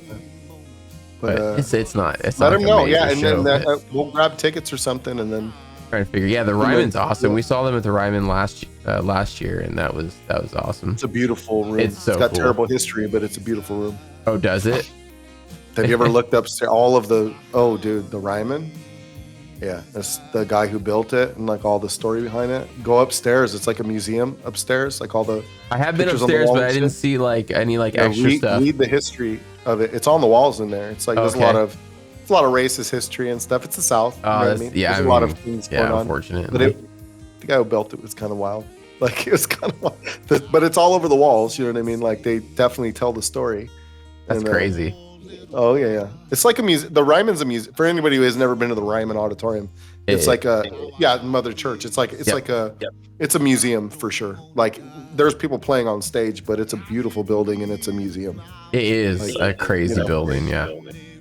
I like how they have the bars upstairs and downstairs too. Like I do like the way they do that, the whole layout of that stuff. Yeah. But then you're sitting on pews. You just feel like you're in Catholic church. You're sitting on these. Dude, there's some pillars in the way that are just like, if you have bad seats, bro, it's just like, oh god, this is awful. And those are usually the ones I can afford. The behind the pillar ones. Yep. But you're there, you know. Yeah. Like, you know. Man. Yeah. Anyway. So. So out of all of your music history, whether it be shows, whether it be EPs or singles you've released, what would you say would the ZZ Top be like? The show be the cream of the crop? Yeah. It was just a perfect day. It's a day that, like that's how a musician's day should go. Like from the weird thing is. The weird thing is I was double booked that day too. I had to play a winery before the show. No way. But working musician, bro. Fuck. So it's a great day of money, you know what I mean? But like gotta do what you gotta do. But like as far as that show goes, it was how it was supposed to be. Like I showed up for sound check. BRM is nailing. Mr. Smalls is my other favorite venue. If I had to choose, it's in Pittsburgh. It's in downtown Pittsburgh. Mr. Smalls was it was an old church that was condemned and they turned it into a concert venue. So like the acoustics are immaculate. I love Mr. Small. But that's where I met Mark Broussard for the first time actually. And I played with him years later in Central California too. But at any rate, like you show up to the venue, you know what I mean? You sound check. You go relax in the back room, you know what I mean? Like you have dinner, you know, dinner was made. Yeah, so you're kind of going into so this is a question I did have down the line. Like what is like your preparation or like what are your warm-ups that you typically kind of go through? Like what's your typical thing before a gig? For a showcase, it's different than like, so there's like working gigs, and this is where like people get it mixed up a lot too, like musicians that want to go full time and whatnot. Because most famous musicians that you know are still playing their local restaurant gigs. That's just the reality of it. Most of them still do. But there's working gigs, and then there's showcases, and you know what I mean, like concerts. You know that those are different. So for a concert, you know, like that day was a good example of it. There was a little bit of unique things that happened that day. There was a couple firsts for me that happened that day, which was cool. But you know, I write out. I usually when I like say like that day I had 30 minutes, so it's about 6 songs. 30 minutes is about 6 songs. When you're playing a live show, because there's going to be a little bit of banter, a little bit of storytelling. There's things that take up a little bit of time in between the songs. And that's if the songs are like around between like 4 and 5 minutes long. But really, they're going to be about 4 minutes. You're trying to keep them a little shorter so you can make a connection with the crowd. Because you can't just play song after song because they don't know any of your songs. There's nothing for them to relate to. So you have to break that down somehow. So keeping that in mind, you know, I typically, if I'm going to play 6 songs in a 30-minute set, I'm probably going to write down about 9 to like 12 songs so that I can deviate if I feel like the crowd's not moving in a way that I need them to move. Then because I write a bunch of different genres of music or different vibes of it, I can deviate if I need to like, you know, make them do what I want them to do. Mm-hmm. And so I did that with this show. What was different about that is I had my 9 to 12 songs written out, and about an hour before I went to go up and play, my buddy Jennings, who is the event or like stage manager there at the venue, he comes up to me and he goes, "Hey man, you see that lady over there?" I said, "Yeah." He goes, He goes, that's so-and-so. She's our sign language person. ZZ Top is big on the hearing impaired, and they have a whole section of hearing impaired people. And so what's the sign language for pearl necklace? Right. Right. It's all, you know, but it's probably something wrong. You know, not to offend any fucking, you know. Anyway, but at any rate, you can clip that if you want. Oh my god! At any rate, he comes up to me and he's like, "Can you give me your set list with all your lyrics to those songs, so that I can give them to her because she's gonna sign your set?" And I was like, "Fuck." So then I was like, "This is cool. I have all that, because these are things that you should have, along with chord charts to your songs. So if you hire someone, you can give them a chord chart to do it." Anyway, but what that does is it limits me. So like I have to now, before the show, I can't deviate during the show. I have to pick 6 songs and I have to give them to her in order with the lyrics. And if I deviate, I fuck up her job. So now I'm bound. Now I'm bound to my set list. So I had to choose, and luckily I chose right, and it worked out. They were singing my songs back to me a minute and a half in, you know what I mean? Like I had them from the beginning to the end, and I made the right choices. But that was a scary moment, you know. So then, like I make those choices. My routine would probably be like I look that over, so that I can at least get the first 4 songs stuck in my head that I chose, so I don't have to look at that paper, and I can just be very comfortable and you know with my set. Mm-hmm. But then I just try to relax. Like I just sit. Like I sipped on some bourbon with my buddies and hung out. We had dinner with the band and we talked about everything but music. You know, like we you know, you kind of, because at that point it's a job. You know, just the same. Yeah. I'm hired for a job and there's work to do. And so like before I get up there to do I'm already prepared. Like I've already done the work. This is where like, this is what I mean by like when I was backstage, I felt that I knew I was right where I was supposed to be. I earned it. I deserved to be where I stood. And I didn't have a single nervous moment. Like nerves in a good way, of course, just the general like electric kind of feeling that you have when you go up. If you don't have that, you shouldn't be doing it, you know. But I didn't feel overtly like in my head. Like I was very confident when I walked up there to be like, which is tough to do because like I look back on it now and like ZZ Top asked for an acoustic opener to a fucking rock show. I'm like, that's kind of crazy. Who the right? Fuck? On Memorial Day weekend with a bunch of drunken Mercas, you know, running around. Like, I'll just say I watched Leonard Skinner open for ZZ Top, so you know the fact that you got to open for them as well. I mean, you might as well. It's fucking crazy. It's crazy sauce, dude. So like, I was showing up like. I told my buddy that, you know, called me when they asked for that, and he's like, I got a guy, you know, and I was like, are you sure? Like, is this? If I had a manager and I wasn't managing myself, that would have been the point that the manager's like, do you really want to do this? Like, you know what I mean? He'd be like, is this good for your career? Like, you know what I mean? Like, but you don't say no to ZZ Top. No way. Like, for better for worse, I was going to take my lickings, you know, up there. If the crowd didn't like me, then we're gonna figure it out. That's why you have so many songs, you know what I mean? Like if you only have 30 minutes, you got to be prepared to deviate. And so I couldn't, unfortunately, because of the sign language person, but it all worked out and it was cool. I've got a video of that on my YouTube page and that's the first video that I edited too and color graded myself using DaVinci. Remember we were talking about learning how to do all that? That was the first one that I did. But it was, we were filming it to get the B-roll so that later on I could make like an actual music video out of a song that I produced, you know, and kind of do it right, because I didn't think we were going to be able to get good audio. They weren't going to let us plug into the board to pull the audio. Oh, okay. But luckily the camera that my buddy set up and my photographer set up, it picked up the monitor mix and it picked it up pretty well. So I just went in and mastered that monitor mix and took a little bit of the crowd volume out, and it worked out. It was good enough to post on a YouTube video. Nice. So that was cool. Yeah, that was awesome. fun. Mm-hmm. So what would you say your biggest influences have been? Like, you got like a particular individual, or you got like a couple individuals that just have always been? I think in general, it's just like we're talking about meaning, like in songs.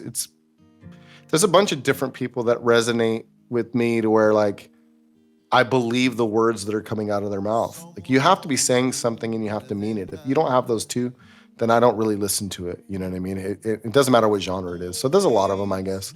A lot of influences. You know, we were talking about Ryan Adams earlier and songwriters, guys like Amos Lee and or Jim Croce from back in the day. You know what I mean? Like I played for Ingrid Croce in San Diego for years. His wife, Croce's Jazz Bar.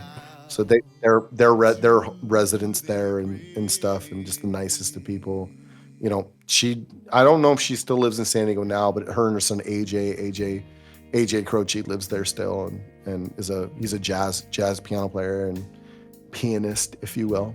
That's crazy. And and just guys like that. Those are influences for sure. But then you have you have Pantera, and you have, fucking Cannibal Corpse, or like Suicidal Tendencies. And, oh man, that's T, bro.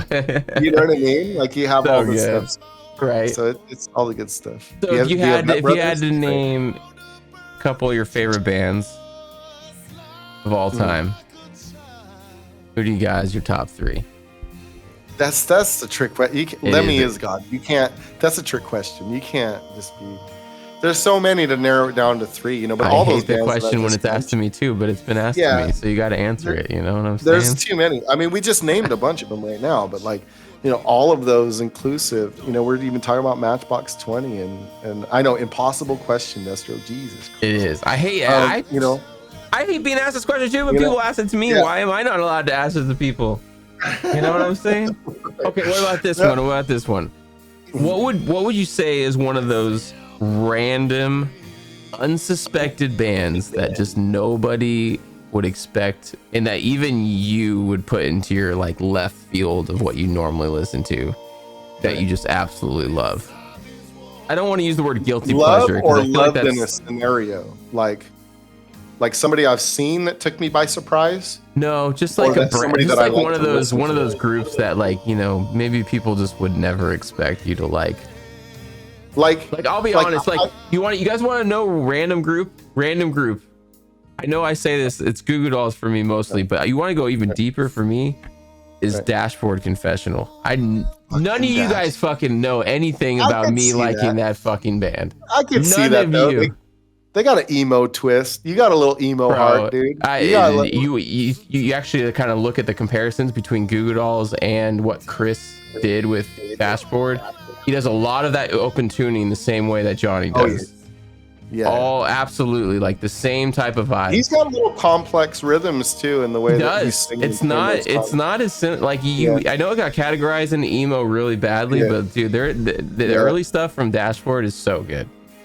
I got asked to do a couple different Dashboard live learn songs over the years. I don't remember what they are, but I remember them not being as easy as like originally anticipated. Yeah, 100%. Yeah, you know what I mean? I got to go down and like start trying to play these songs. I was like, oh, that's not just that chord or like that time signature is a little funny. Because I feel like some of these artists, when they get into these weird acoustic tunings, these open tunings, they do very word, like non-natural like ways of playing with certain things. Cause you kind of get put out of your element. Here's a band that caught me by surprise early on and didn't know they were there, and all of a sudden they were one of my favorites back in the day, and people don't remember them that often, but Dishwalla. Oh, Dishwalla is amazing. Their album Opaline is one of the best well done albums that you can probably buy. Like Opaline is an amazing album. That's one of the 90s, songs. Dude. That's one of the singles on that album. But that album in particular, like it fit right in that avenue of Matchbox 20 and Goo Goo Dolls and those bands back then. But every lyric was so deep and perfect, and like the notes were right where they were supposed to be and for a reason. And like that was probably a band. Dishwalla is that's a big one. That's awesome. Dishwalla's good. I like that choice. Yeah. One that took me by surprise that was heavier though, that I didn't suspect to have fun at their show. I don't listen to them. I don't like their band, but like live, I had a great time. Was Disturbed. We were just talking about them earlier. I've heard really good things about Disturbed live. Like, dude, their first album was definitely different. I didn't really kind of follow them after that, but I know a lot of people did. But you know, they had the cover of Sound of Silence that got really big, and well, it's like POD. You show up and you don't know how many lyrics you know until you listen to them live, and you're like, oh, like you've been hearing these songs for, but the energy I saw them at a small venue at the House of Blues, and they were fun. And then I was curious to see them when I saw Slipknot at this big festival, 20,000 people. I was like, will that music that was great in a small club translate to a big stage? Because that was what I was worried about. If I was worried about anything when I played with ZZ Top, it was, would my music translate to that big of a crowd in that big of an area? Mm-hmm. Can I make that feel like a coffee house? Can I bring 5,000 people into here to like listen to me? And it worked out. It did. And it was a validating moment for myself, that my music or my performance was valid. But Disturbed, they rocked it in front of 20,000. I was like, I had fun. I had a blast. And I don't even like their music, but I had a great time. It was good. So would you say that you were down with the sickness? I was down with the sickness. Ooh, Ooh. It reminded me of that guy that did the big band jazz albums of like all the heavy rock songs. Richard Cheese, or no, that guy's amazing. Richard Cheese, right? I think. Yeah, dude. Cheese. Oh my God, his rendition of that is so funny, dude. There's so many good songs. There's so many. He does such. Forgot about that guy, dude. Dude, I should learn some of his versions and play those on the stream. Oh yeah, it's Dick Cheese. Wait, is it? It's Richard Cheese, right? But that's the joke. Yeah. Yeah. That's him. Yeah, it's so good. That's hilarious. What would you say is one of your favorite covers to play? Do you have a favorite in particular cover that's just always just like right now? Weirdly enough, at my gig, there's two right now that keep popping up for whatever reason at my gigs and stuff, and they've been fun to play. Weirdly enough, Goo Goo Dolls, Black Balloon, like that song has been super fun to play. It's a groovy song. It also allows me to dial in some of the sounds when I play live, like some of the sounds when I'm setting up, and you know, there's always little tweaks you have to do. That song allows me to loop a little bit, but not too much, just enough to get levels and stuff. That one, and for whatever reason, Why Georgia from John Mayer. Oh, okay. I don't know why, but that song, that riff is just catchy as fuck. Yeah. Mayer's amazing. I don't know. It's groovy. He's fun. I've had friends that work on his crews and they don't like him as a person. Some of his crew members quit. Like they just don't. He's just a jerk that way. But that sucks. But I've heard that about music, him, but it's just an amazing musician. Yeah, he's such a good musician. Yeah, I've never met him. Like, so everybody has different experiences, so who knows, Yeah. Well, we want to move over to some more streaming questions. Like, when did you first get into streaming? Was COVID the initial start, or were you already on the platform on Twitch before that? Well, so like about 2 years or 3 years prior to the pandemic, maybe about 3 years, a buddy texted me. I had just got back from touring out in the South, actually. Like, I got back to Central California. I just got back from touring in like Mississippi, Louisiana. I did like a southern, like South Mississippi and Little League, the Gulf Coast down there. That's cool. About 3.5 weeks, and nice. I got home and I was laying on the floor, and there was actually two things that happened that day. It was weird, but my buddy hit me up, and was like, "Hey man, I've seen this app. Like I use it for gaming and stuff, but like I seen some musicians on there. Maybe you should like get on there and like play some music." And I was like, "What are you talking about?" And he's like, "This Twitch app, So like he sent me this app, and I like downloaded it, and I opened it up once or twice, but it was like, I think it was just too much for my eyes to take in. Like I didn't really understand what was going on. That's how I was too. I seen like gaming, whatever, and I just closed it. So I made an account, you know what I mean? Like, and then I just never opened it up. Hindsight's always 20/20. Like if you could have started, early on, like years ago, like who knows what it'd be now. But yeah. But oh gosh, me and my friends talking about that too. Yeah, we used to be huge into gaming, and we were just like, dude, if streaming was around when we were in late high school, early college, we would have been like those gaming streamers that pioneered the thing. That's in that same hour, like that was actually, I was on my phone and I got interrupted making my profile on that app because I got a phone call from an agent from The Voice, and they like called me, and I was and so I got called by an agent from McNulty Casting, who does they do all the casting for all the reality shows on TV. So for a few years there, I was always on like a rotation where they would call me in for private auditions, like to be on the show and stuff. I never made it to the TV portions of the show, but I was in a room full of people who were. It was only for people. It wasn't like there were people that stood in line and like waited to get a ticket, get registered, get on the show. Mm-hmm. This was for people who had already been on the show, or people that they know can sing and they wanted in a room to see if it was something the producers were looking at to like fill the script. Oh, that's cool.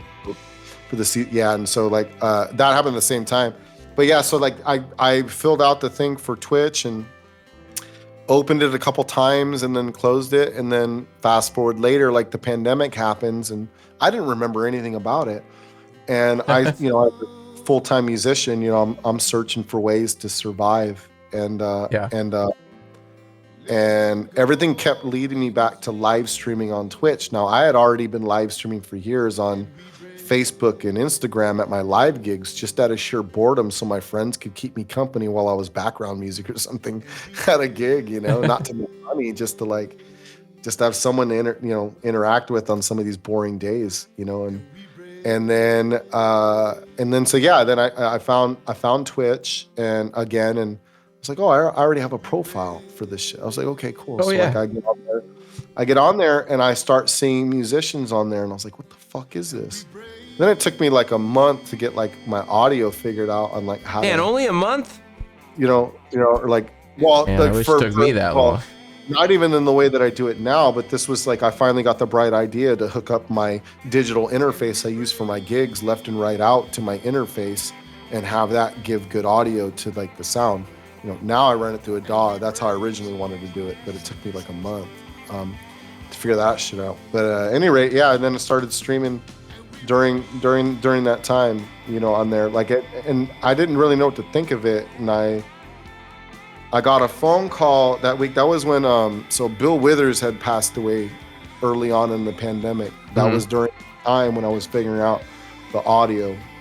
Now my buddy Joel Harper, Ben Harper's brother. So like Joel writes children's books. He was friends with an old roommate of mine, and he was like a counselor for a boys' home in LA for Boys Republic for years and years. But anyway, he calls me because he saw a post I made about Bill Withers being one of my heroes musically and much more for music, and Bill Withers had a severe stuttering problem growing up, so did I, and he would teach clinics to kids that had speech impediments for that's probably awesome. the last 30 years of his life. We had a lot of parallels. I was always a fan of Bill Withers for other things other than his music, but he was in the works in collaborating with this children's book that Joel was doing with him, and Joel called me and we're talking about that, but it led into the talks about where we were going in the music industry because of this pandemic. And I was like, bro, like you see this from a different angle than I do. You're much more in the industry than I am. I was like, what are you seeing? You know what I mean? And this is what I've found. And I found this Twitch thing, and I found streaming in this way. And I explained all this stuff. And he's like, you're on the right path. He's like, that's the future and this and this. And this is what I see. And this is what my friends and I built. So Joel Harper he sent me a PDF file early on. It's released now and they actually sold it. But there was a streaming platform for small 40-person, because remember they told you can only have like 40 people in a room or some dumb shit. Yeah. Or whatever early on. I do remember that. Yeah. So they made this business model for live streaming, live concerts for intimate crowds of 30 or 40 or whatever it was. And they called it Side Door. And you can Google it right now. Like Side Door got sold to somebody for like millions or whatever. Well, that was Joel Harper and his partner. They made this company called Side Door. I still have the PDF in my email, the original business plan the fucking whole blueprint for it. It's a trip, dude. But from that point on, I was like, okay, streaming is where I need to be, and then I just took it head on from there on the word of Joel, and I was like, all right, let's fucking roll. The first time you ever hit live was for music? Yeah, the first time I ever went live was for music, but I had my profile for a couple years prior, but my first stream was April 22nd, 2020. Oh shit, dude, what? We're only a week apart? Yeah, I remember. Yeah. Oh Jesus, dude. Yeah. April 9th, 2020 is mine. Yep. That's crazy. I thought you had been streaming longer than that. No. April 22nd, 2020. That was it. That was the first time. Oh yeah, BRM, big fan of airline toilet design. So fun fact about Bill Withers. Bill Withers was an engineer. What he loved to do was, Bill Withers is responsible for designing and building toilets for airplanes. That's what he did in his career prior to him being famous. And then he toured for 10 years, never wanted to be famous, and he went right back to designing and building toilets for airplanes. Wow. Yeah, that's Bill Withers. Like, crazy, dude. Bill Withers is one of my favorites. Toilets in my plane. Right. Yeah, dude. He's an engineer. He loved designing stuff or like being creative and things. He never intended on being famous, you know. They funny. Picked up his songs. That's crazy, dude. Follow your dreams. I feel like that's how like a lot of the old school musicians though, like, you know, like the classics, that's how it hit for them.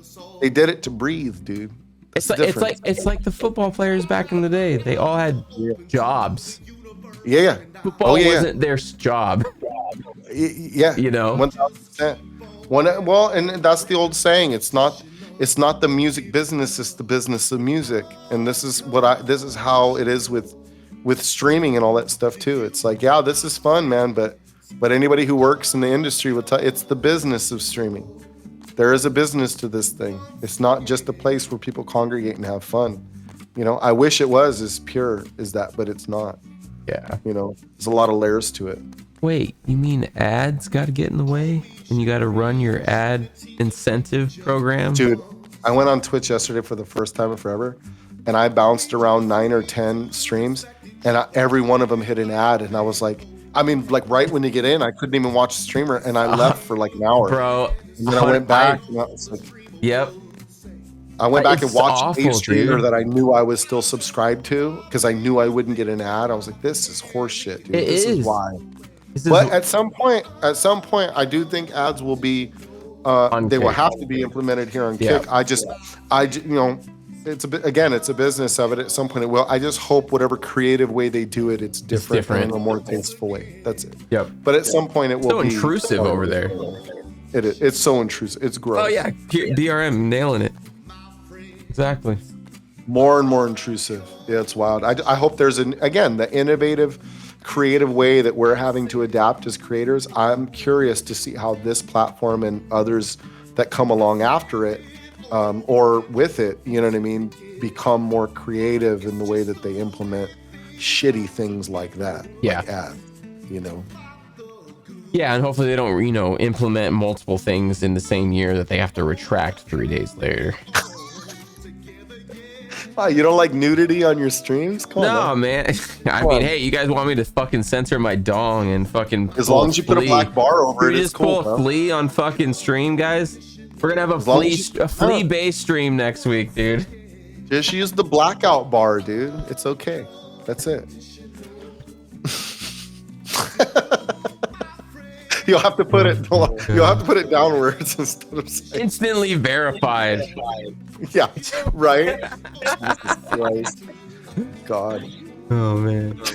Oh my. So out of the 4 years of stream, you know, we're coming up on 4 years, both of us here. Yeah. Out of these, you know, 3.5, 4 years of streaming, what would you say is the moment?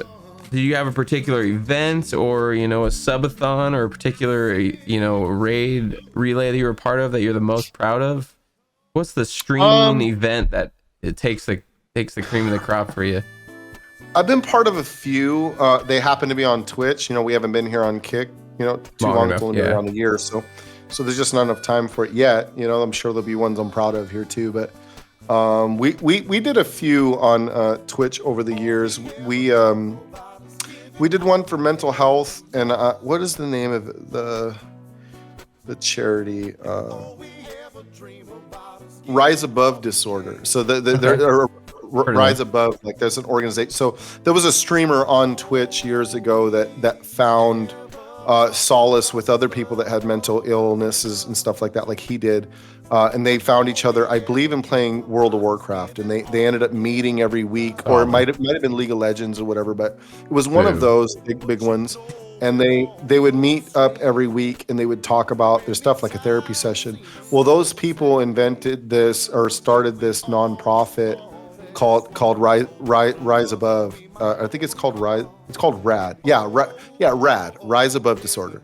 So basically, their moniker was "If you stay, I'll stay," and so we would raise money for them every year, and we did 3 charities one year and raised like over $150,000. Like it was 3 different weekends, or 2 of them were weekends full. It was 29 streamers, music streamers, and we all just did it was nonstop, 24 hours with time zones. You can do that, and we just followed each other. And then one of the 3 that we did was just one day. But out of that, we raised $150,000 for that there. And then I did one personally. It was the anniversary of my dad passing, which one of my friends works in grief counseling. It's a new area of her psychology degree and stuff, and she knew a lot about it. And there was a nonprofit in Colorado called Camp JoJo, and I raised money for them. And in my stream, we raised a little over $5,000 for them, and it put, I think it was 13 kids it paid for who had lost a family member due to suicide. It sent them to a camp in Colorado and paid for the whole weekend for about 13 of them. So that one I was really proud of, because grieving is not easy, and anybody who's like lost anybody, or like especially a parent, especially if you're young, but, if you're young and stuff, that grieving can is be life changing. You can literally have your life spiraled if you have the wrong things around you not supporting you with what you need. And psychology is finally starting to find these avenues to focus on those types of things. I don't think grieving had really been focused on in the way that they are now back then, and so, or before this.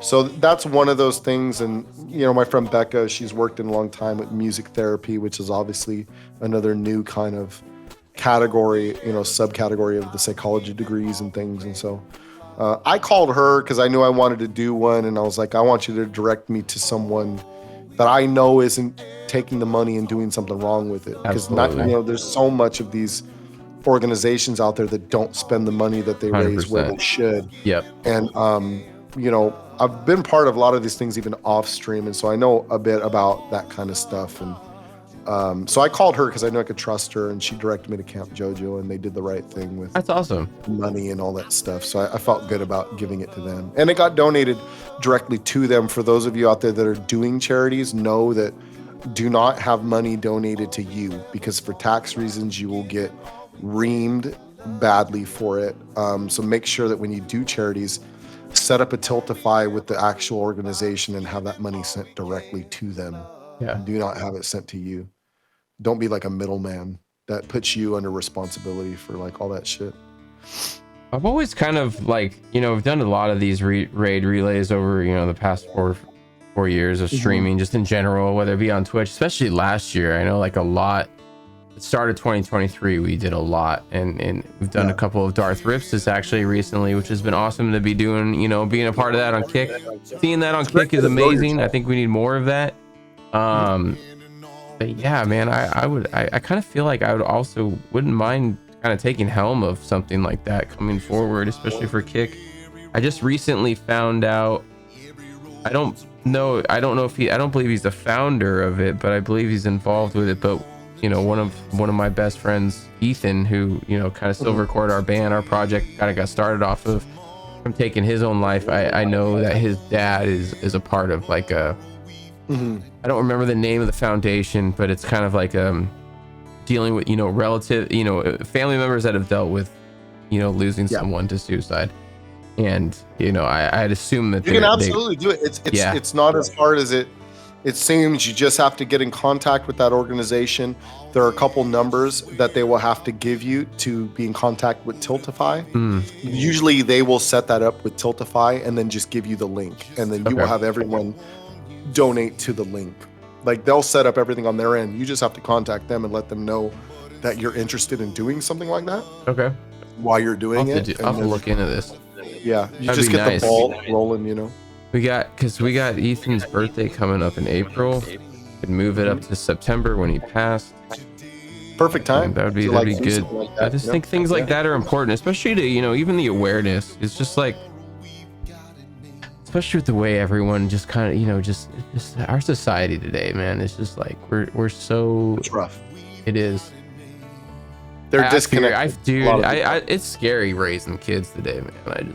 I look back at the way my childhood was, and it's not even close to the same. And it's just I kind of wish so many, the technological advancements are nice, and at the same time, it's a fucking curse. You know. But. So what would you say, speaking of some of those technological difficulties or these things that, we always deal with, what would you say, like, as far as streaming over the past 4 years, what are some of the major difficulties you always kind of find yourself coming against, or what would you say streaming, those difficulties in streaming that always kind of seem to be persistent? There's a few layers to that. I mean, the one that just comes off the top of my head is attention spans. How to balance the attention span, the short attention span of the viewer. Because like there's, especially in the music context, you idiot, because there's only so much that you can do as a musician, and so after a while, like, it naturally will become boring to whoever is watching if it's the same thing all the time. So you have to find creative ways to move around that. But that's where I run into a wall sometimes, because like, I think if it's based, if your stream, and this is gonna, maybe it's offensive to people, but maybe it's not, but it's just how I feel about it. If you base your content, no matter what you do on streaming, if you base it on parlor tricks, it's going to be short-lived, and you're always going to have to find that next thing to one up. And sometimes it's just not that thing. I'm just gonna walk out the room. Not that thing. Well, no, it's not that, but like. But you can run out of effects to add because my guitar playing is just decent. Yeah, but you're diversifying. Like, this is the thing, is like, I feel like you have to. It's a tough balance, because you have to, in my mind, you have to represent something more than whatever your content is.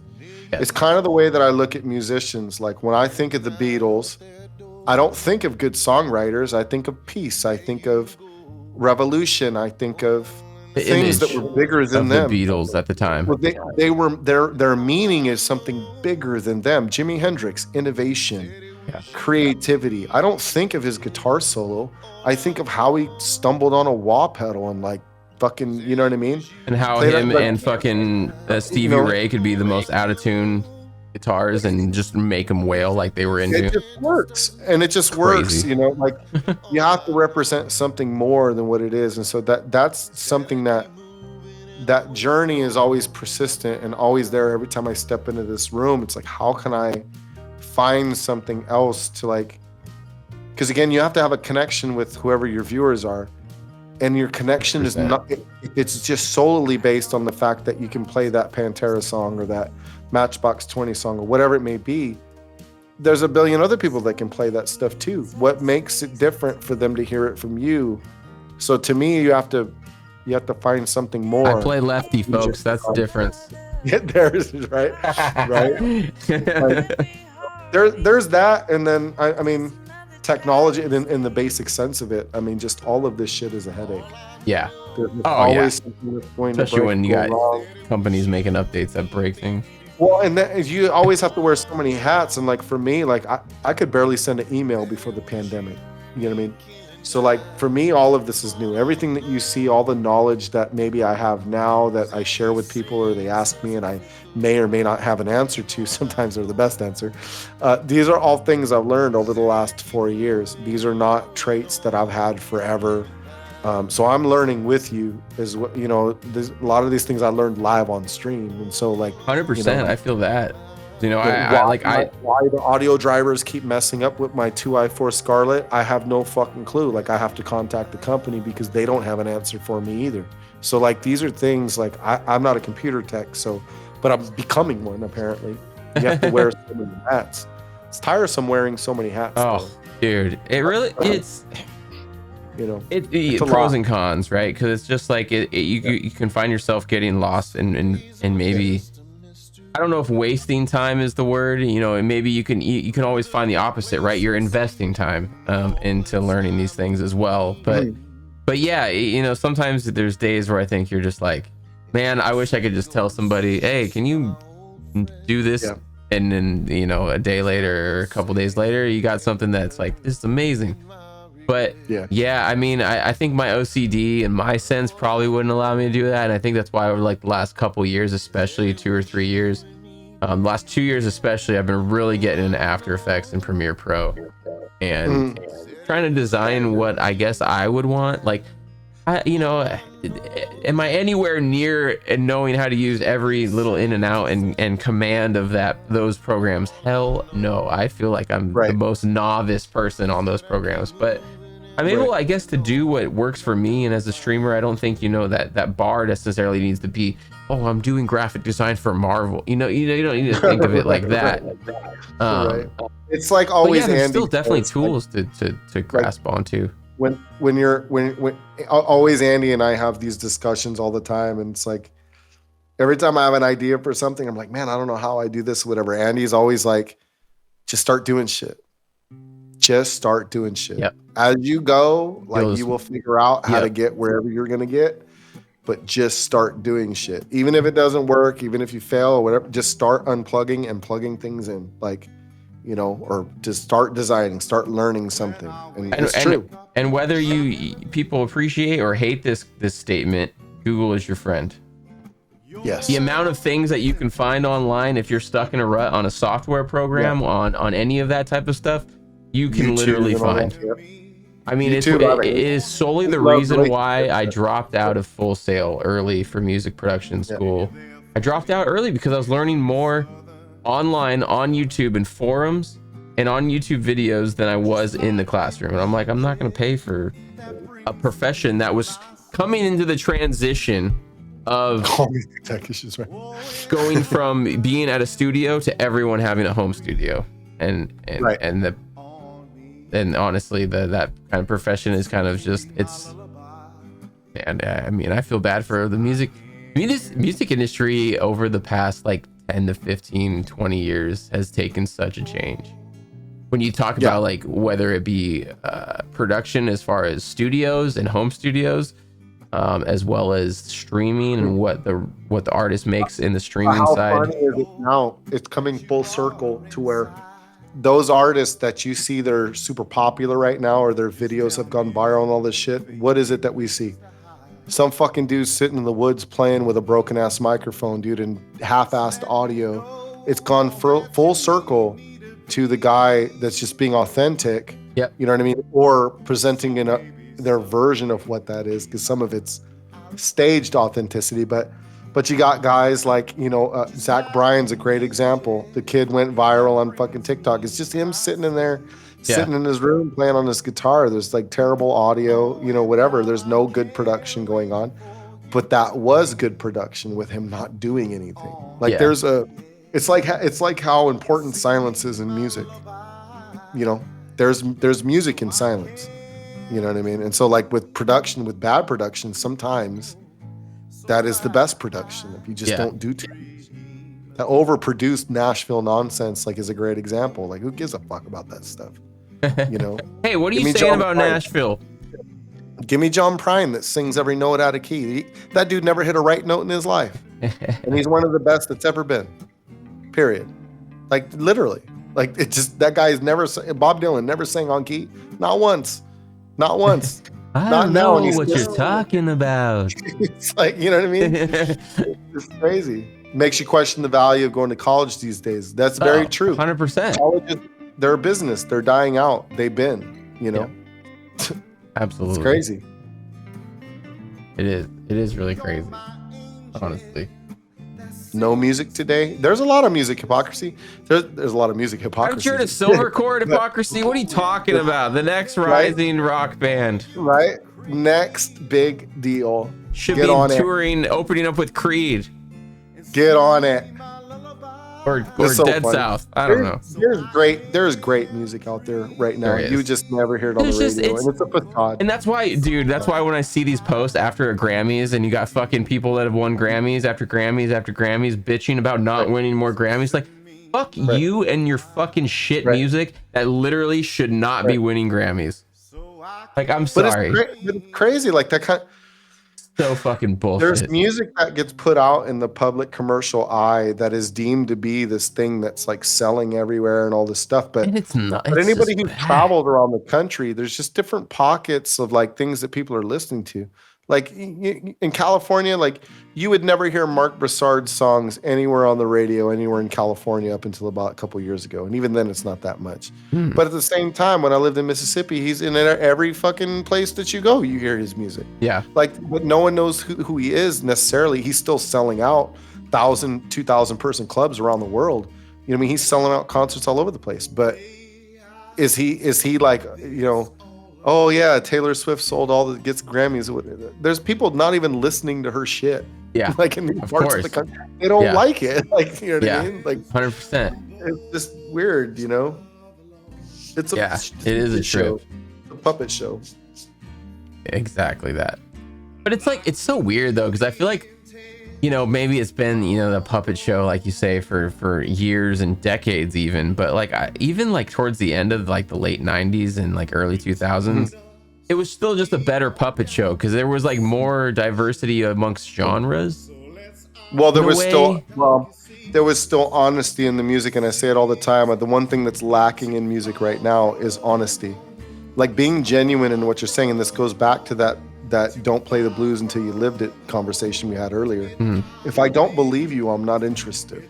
Like, it doesn't matter what genre it is. And when you recognize that and you've heard it, you can't unhear it. You mean, like, you don't believe that Imagine Dragons dealt with the lightning and the thunder?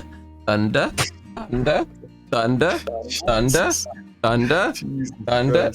hate that band and that song. Fuck Imagine Dragons. You're fired. Fucking hate that band. Why is that a single? Why was that that band in every goddamn I'm sorry. This is where we got to the Imagine Dragons rant. It's been building up for 4 years and streaming. Because they had good management. And the other thing is they have the capital behind it to push it where it needs to be. This is what people don't understand, and this is why support is so important when it comes. And it's not me being like, oh yeah, go spend money in people's streams. But I'm telling you right now, like, the artists that you love will only go as far as your support. Like, it takes a village to do all these things. Period. Matt's speaking facts here, because if you guys have noticed, there hasn't been a single silver cord post in about a month and a half, because literally no one's been listening to shit, and the rest of the guys don't give a fuck. I guess they thought more shit was gonna happen. I don't know why they thought that. I'm like, you guys aren't doing anything to promote our stuff. But yeah, no, you're 100% right. Like, it's and I feel like the music industry is also taking a shift too, right? Like, a lot of these bands, it's all about your social media presence, which back like 20 years ago, that wasn't a thing, or not needed to be really a thing. Well, so two things, I guess. So one, this is why the old saying is with bands, and it still holds up to this day. If you want to make it, you got to have a rich kid in the band. That's it. You got to have somebody that has capital to where you're not basing your work on luck. That's one. Two, the thing is, nowadays the model has changed. The model is ever changing, but it's changed a lot now. And the model being as though these scouts and these music producers and whatnot, they used to have to work to find talent and build talent and all these things. Now what happens is you and I have to wear so many hats that so these people are looking for people that already built to follow. Why do you think Jelly Roll is doing as good as he's doing right now? He doesn't need the record label. He only added them on and made a deal so that he got himself better. He had already built his following through content creation and through being a presence in social medias. He already had people buying his shit, making good money. He had already rose above because he did the work. These poachers out there, which are these producers, these record labels, or these agents out there in these big record companies, they're looking for those people that already did the work. They used to have to promote the artist to do the work, and they invested money, and sometimes they lost money, sometimes they didn't, but now they don't even have to invest because you're investing in yourself. You have to build your crowd. And just like these platforms are telling you, you have to build your crowd and bring them in from other places. This is why I get so pissed off about this shit, because they ask you to bring them in all this stuff. You're doing the work, and then they will come in and take the they'll take the good look of the work that you did. Like, it'll be like, oh, Kick's popping off. No, you were popping off. And then it comes to it. That's the thing. It's a tough balance in all this stuff, but it's now on the artist that has to do all the work. Mm-hmm. And these are why these people are looking for people that already have it put together, because it's easy pickings, and then it goes off to the races. They used to have to invest. They don't have to invest anymore. Yeah. Well, fuck that. Lazy motherfuckers. It's true. It's true. It's absolutely true. Like the music industry and all that stuff. Like, I'm telling you, like Zach Bryan, like, you have to have great management to protect yourself at that point, because that kid had went viral on Twitter and viral on TikTok, and he went off, dude.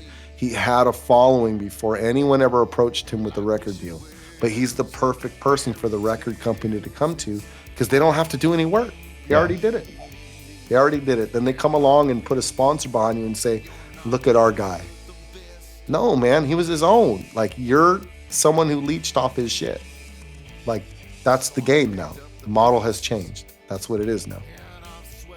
So any aspiring musicians out there, keep plugging. Yeah. Keep plugging. Silver Cord will never make it at this rate. Be a lawyer. Be a lawyer. It's safer. This is why your parents will tell you to be a lawyer. Well, Satan's a lawyer, so. Exactly. And Satan's fun. Who doesn't like him? Yeah, I mean, I'm sure he likes to party. You know? He likes to party for sure.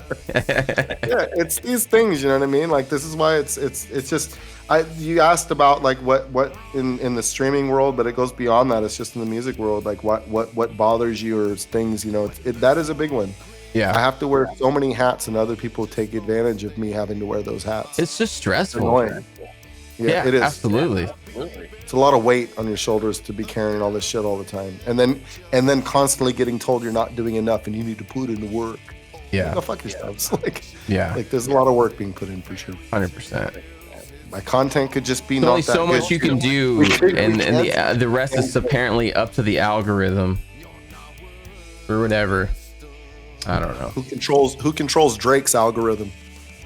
Jesus. That's probably AI, bro. Right. Just so happened to have a leak. Wow. Yep. Must be nice. Yeah. Crazy. So, I mean, you know, speaking of, you know, hobbies that Drake likes to do, what are some of your hobbies outside of streaming and music? I hope it's not the same as Drake's. When I lived in San Diego for years, I actually, fun fact, I played basically professional pool, and I was a pool player, and I paid my rent playing pool. I played pool 5 days a week, and I played music 2 days a week, and I did that for 5.5 years there. How many bar fights did you get into? Not one. That's good. I was hoping you were gonna say one, and then that we could start a documentary, because I saw some. I had to break up some. But that's one. I really enjoy. I wish I had the time, like, to play now. Like, the only way that I would is if I had a table at home. But even then, like, I'm very competitive. Like, I was always in sports growing up, so with pool, I know how good I have played and can reach to. I basically got to a point where I couldn't learn anymore, and I needed a coach. But at that point, you're making a decision in your life to, like, go for that, or, you know what I mean? Like, it was pool or music, you know what I mean? Like, what am I gonna do? I mean, they're both like not the safest of roads, but I went with music, you know, and continued on instead of putting more money and energy into that. But like to be good at pool, you have to put in just as much time as you would in music, you know, to be good at your instrument and all those things. And there's only 24 hours in a day. But I love to fish. That's when I was in high school, I almost, if I had the money, I would have went pro bass fisherman when I was in high school. I love anything with freshwater fishing. I probably have the answer for you. That's crazy. Ocean fishing, I don't know shit, but bass fishing, I'm eager actually to get out around here now that I live on this side of the country. There's a lot of amazing fishing. There's so many good rivers and lakes and stuff. So I want to get around and get out to doing some of that around here. Dude, that'd be cool, dude. You, me, and Andy should set up a trip for a weekend. Yeah, and so Andy used to give guides and like tours. Oh, what? He's an outdoors guru. Oh, that's Andy cool. Andy knows all the spots and all the stuff to One of my great uncles used to be a tour guide for Wyoming. He was a river rafting tour guide. That was fun. We did that for a fucking family reunion once. League pool it is. So did you ever go into a bar for a pool game as a dictionary salesman? Like hustling stuff. So when I was younger, when I was younger, before I knew any better, or anything. So we did a little of that here and there. But I made a good friend, an older guy, you know, that hung out back home, and he had pulled me aside one day, like he was an old like retired guy and used to hustle when he was younger and stuff. And I mean, top-notch pool player. And he pulled me aside one day and we were playing and he saw that we were joking around about hustling one night. He was listening to my friends and I's conversations, and he pulled me to the side and he's like, "I don't want you to ever do that," and I'll explain why. And everybody called him Lefty. It was this old black dude from my hometown, and he was just the nicest old man. But he showed me his hand. The reason why they call him Lefty is he had scars busted open on his hand because when he was younger, he hustled the wrong person and he turned around and he saw something on his peripheral. He put up his hand and somebody had tried to kill him with the cue ball. They threw it at him and it busted open his hand. That's where he got the scars from. And he just explained to me at a young age, like, don't be hustling strangers to you. You know what I mean? Because I think Kingpin struck that fear in a lot of us. Yeah, right. Or that lady in Kingpin. Oh my God, landlord! Oh no. But yeah. So needless to say, like I kind of took his word for it and stuff, and I only played in tournaments. I didn't play in. I didn't hustle, but you could tell the hustlers when they came in the room. But you know, it's when you seen somebody coming in to try to hustle. Those were the fun nights because you could play along a little bit and they don't really understand what's going on. Sometimes they were that good, and most times they weren't as good as. Just 8-ball pool. You ever played any 9-ball? I played a little bit of 9-ball. 9-ball is a different. Well, I play 8-ball mainly. I like to play one pocket actually. Oh, That's a completely different thing. Snooker is all right too, but that's a little bit different. It's wild. Those were real hardcore pool players are playing one pocket or snooker, but 8-ball is your typical landing spot for like tournaments. 9-ball is around too, but I didn't play it enough to grasp like exactly how you would play defense as well. Like when I lived in Ohio years ago, I lived outside of Youngstown, Ohio, and my buddy and I, we used to walk down to this place called the Ice House in Austintown, Ohio, and they had a Monday tournament. It was a 9-ball tournament. And when I found out it was there, I was like, fuck yeah, I'm gonna go play 9-ball. And I go down, it's only $10, you know what I mean? I was like, I'm gonna go down and get a lesson basically, you know what I mean, in 9-ball, go get my ass whipped. You know, by these, and there was some retired professional players in there, and at first there were so many good players that they didn't just let new people play in the tournament. They're like, we don't want you to spend your money and get upset, like you're not going to win these tournaments. They're that good. And I was like, you don't understand. Like, I played high level pool, but if I'm only playing $10 to get a lesson from one of the best in the game, then that's a great night for me. You know what I mean? So I did. So they would pair me up with these badasses, and I would get my ass whooped for seven racks, you know. but I was guaranteed 3 matches, so that's 21 racks. You know what I mean? So I paid $10 to get a lesson on 21 That's games. awesome. That's not bad at all. I was never good. I never caught on to 9-ball the way that you would need to play with high level people, but it's a 8-ball. Yeah, I could still jump on a table right now and be all right, you know. But 9-ball is something else. 9-ball is crazy. I remember playing a lot of that when I was younger. You got to be really good with 9-ball, man. And the table has to be really good too. The rails on the table have to be nice, and you have to know exactly, because it's more defense than it is offense. You're playing defense until you think you can run it.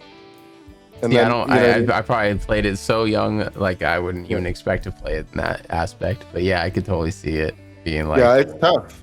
If you don't know the rails all that well or the table, the ball's going to move in ways that you're going to leave yourself open to getting fucked up. And these good players. They're that good. No, the guy I got matched up with won the whole tournament the very first night I was ever in there, and he comes up to shake my hand and he's like, "No offense," he's like, "but you're not going to win."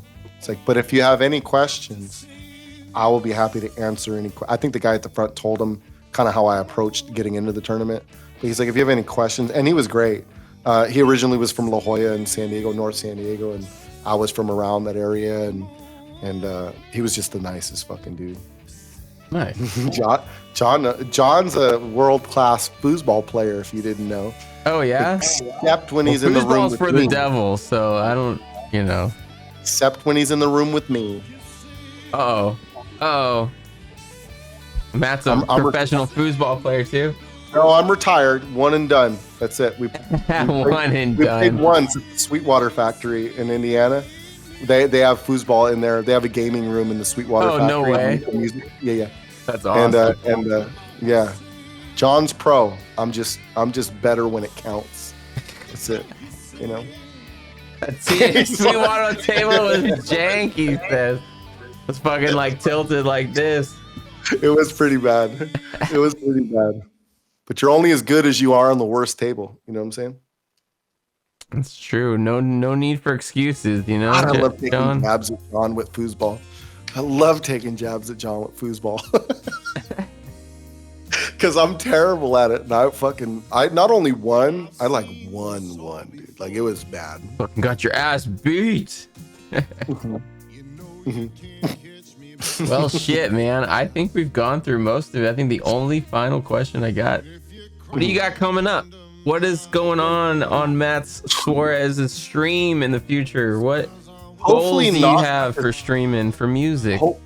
Hopefully, as much as I like Power World, I have not been able to sing for a week because of this cold. So hopefully tomorrow I can get back to singing a little bit. I do have a live gig on Sunday, so I'm going to try to make sure my voice is like in shape. Like, being sick, I don't know how much it can take, you know, singing. So I'm going to be trying to easy with it, but. Goals for streaming, you know, like I'm in between on what like goals I want. Like, you know, when I look at the picture of Kick and all the things that are going on, as far as like we address some of it, verification and whether it will happen or whether it won't. These types of things, like, I guess my only goal is to build a bigger, tight-knit community than I already have. You know, like people who genuinely give a shit no matter what I'm doing, whether it's music or gaming or hanging out or whatever. Those are the most important to me. The ones that are there for all of it, kind of believe in what I'm doing. So there's that. And hopefully that becomes big enough to where it earns some right to be verified on this platform, because, you know, my other short goal would be trying to get more musicians to come to this platform to stream on it. Yeah. But it's tough when they don't take you seriously because they don't see tangibly like that green check mark to where like you're doing and having success here. Yeah. They just don't see the sense in it. And again, through streaming for 4 years on Twitch, you know, where do you think the music streamers are coming from that are coming here? Yeah. We know them all. Yeah, and exactly. We have conversations with them all, and they see others being successful here, they will be more inclined to come here. But, you know, we'll see how that goes. But those are some goals, I guess. Nice.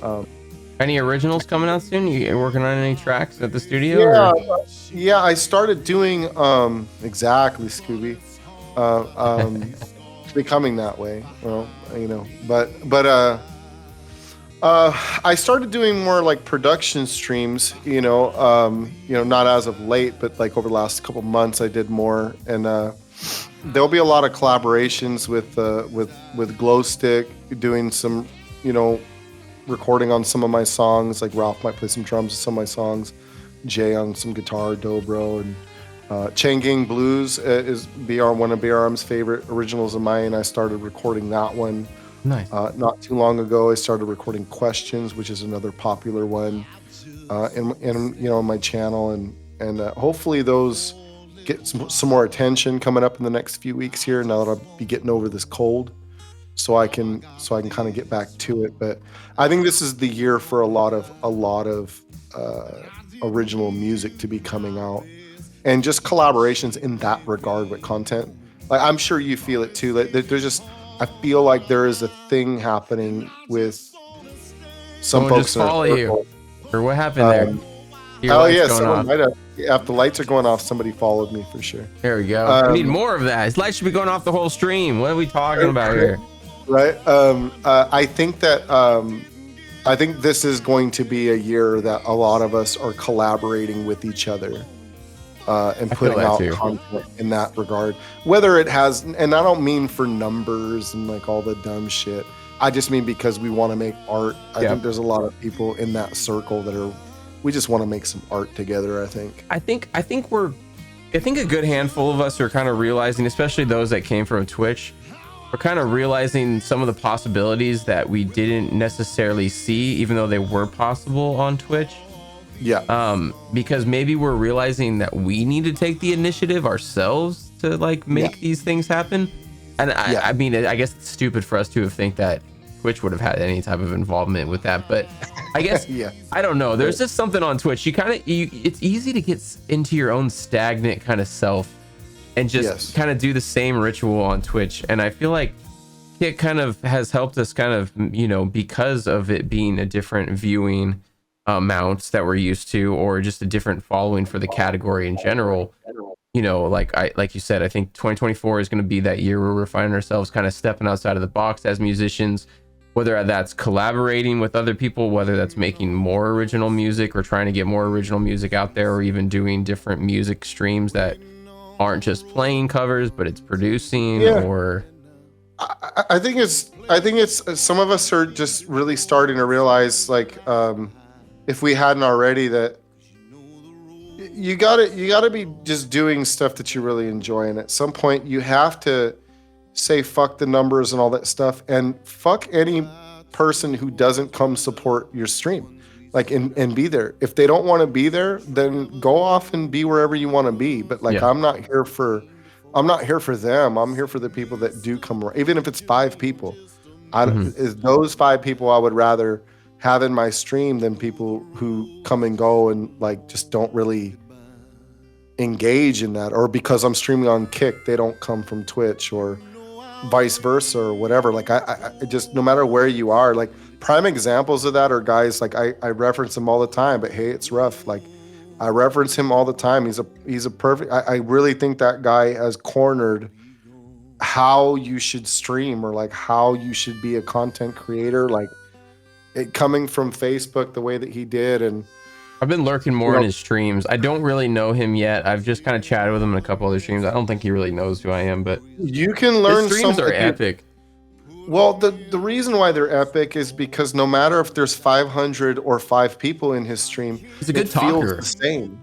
It feels the same. Like, he has a knack for making a big room feel like a coffee house, and like, that is what I can do, that outside of streaming, and I try to do that inside of streaming. Like, I've done, just like with the ZZ Top show, all that stuff. Perfect example. Taking 5,000 people and making it to where you can hear a whisper. That's not something to scoff at, and that I'm proud of it. And it was a validating moment for me that I could. But it's those skills that I try to bring in here. But really, it's the meat of that. Like, people that want to be there, those are the ones that you should be making like content for and focusing on. And that's certainly my goal. And you know, I hope, you know, again, I do this for work, you know what I mean, too. So like, I hope that draws in like a monetary value, you know, for somebody to give to my channel so that I can keep the lights on in here and continue doing more of it. But it's and that's the whole thing. It's like you'll only be here as long as people want you to be here. So if you got to find the people that believe in what you do. So that's the goal, you know. Absolutely. I agree, man. So how would you say your voice is feeling? You be down to play a jam? It's pretty rough from like talking a bunch, but even like, but musically, like going through Discord sucks for audio. It does. I know. I feel like it's something we should have tested earlier if that's what we were doing. I was just saying that because I know Scooby was mentioning something, but if I was live, then it's easy because you could just take the yeah and that kind of thing, you know. But like guys, singing it, go over and make sure you guys are following Matt's channel, please. I believe mostly everybody in here is, but if you are not, make sure you're giving a follow over to Matt. Well, dude, this was an awesome chat. I'm actually surprised we chatted for 4 hours. This is pretty crazy. It goes. It just goes. Right? Chat, is there any other questions that, you know, maybe we missed that you guys got from Matt? You guys got anything spicy, anything juicy, you know? Keep it appropriate, I guess, you know? He hasn't got any Drake leaked videos or anything like that, I don't think so. I mean, I got that foot content out there. It's all good.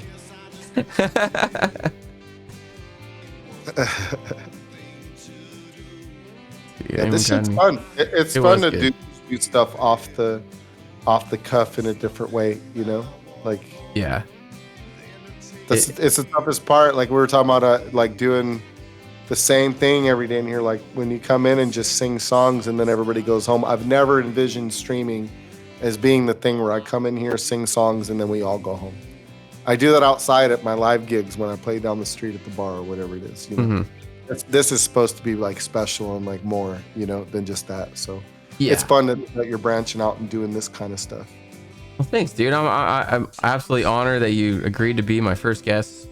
I think it was kind of just made sense. You know, we've known each other since, like, you know, like I said, we started almost 4 years now, dude. Almost 4 years, man.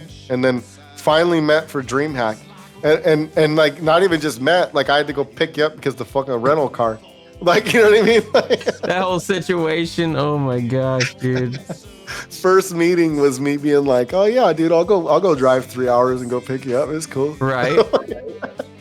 But dude, that was like so fun though, man. The fact that you did that was just so amazing, man.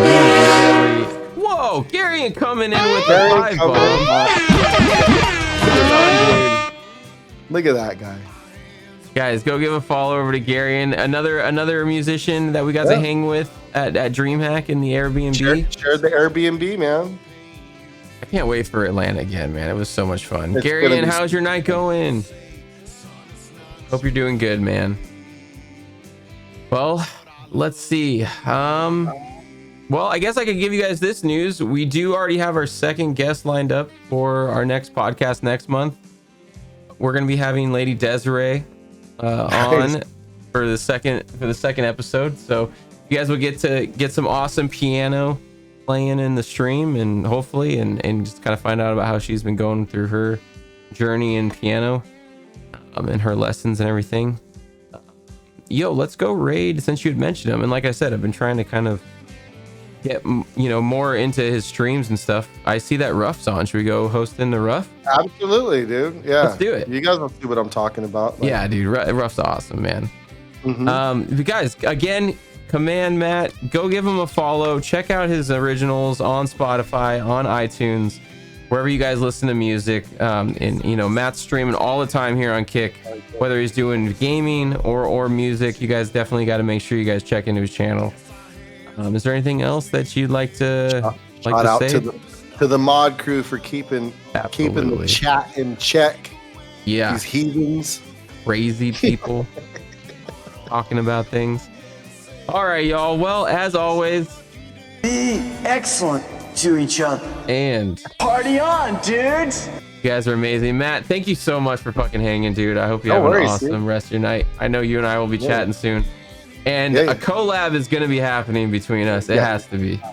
We need to make something happen. There's something 90s I know we both can jam on for sure.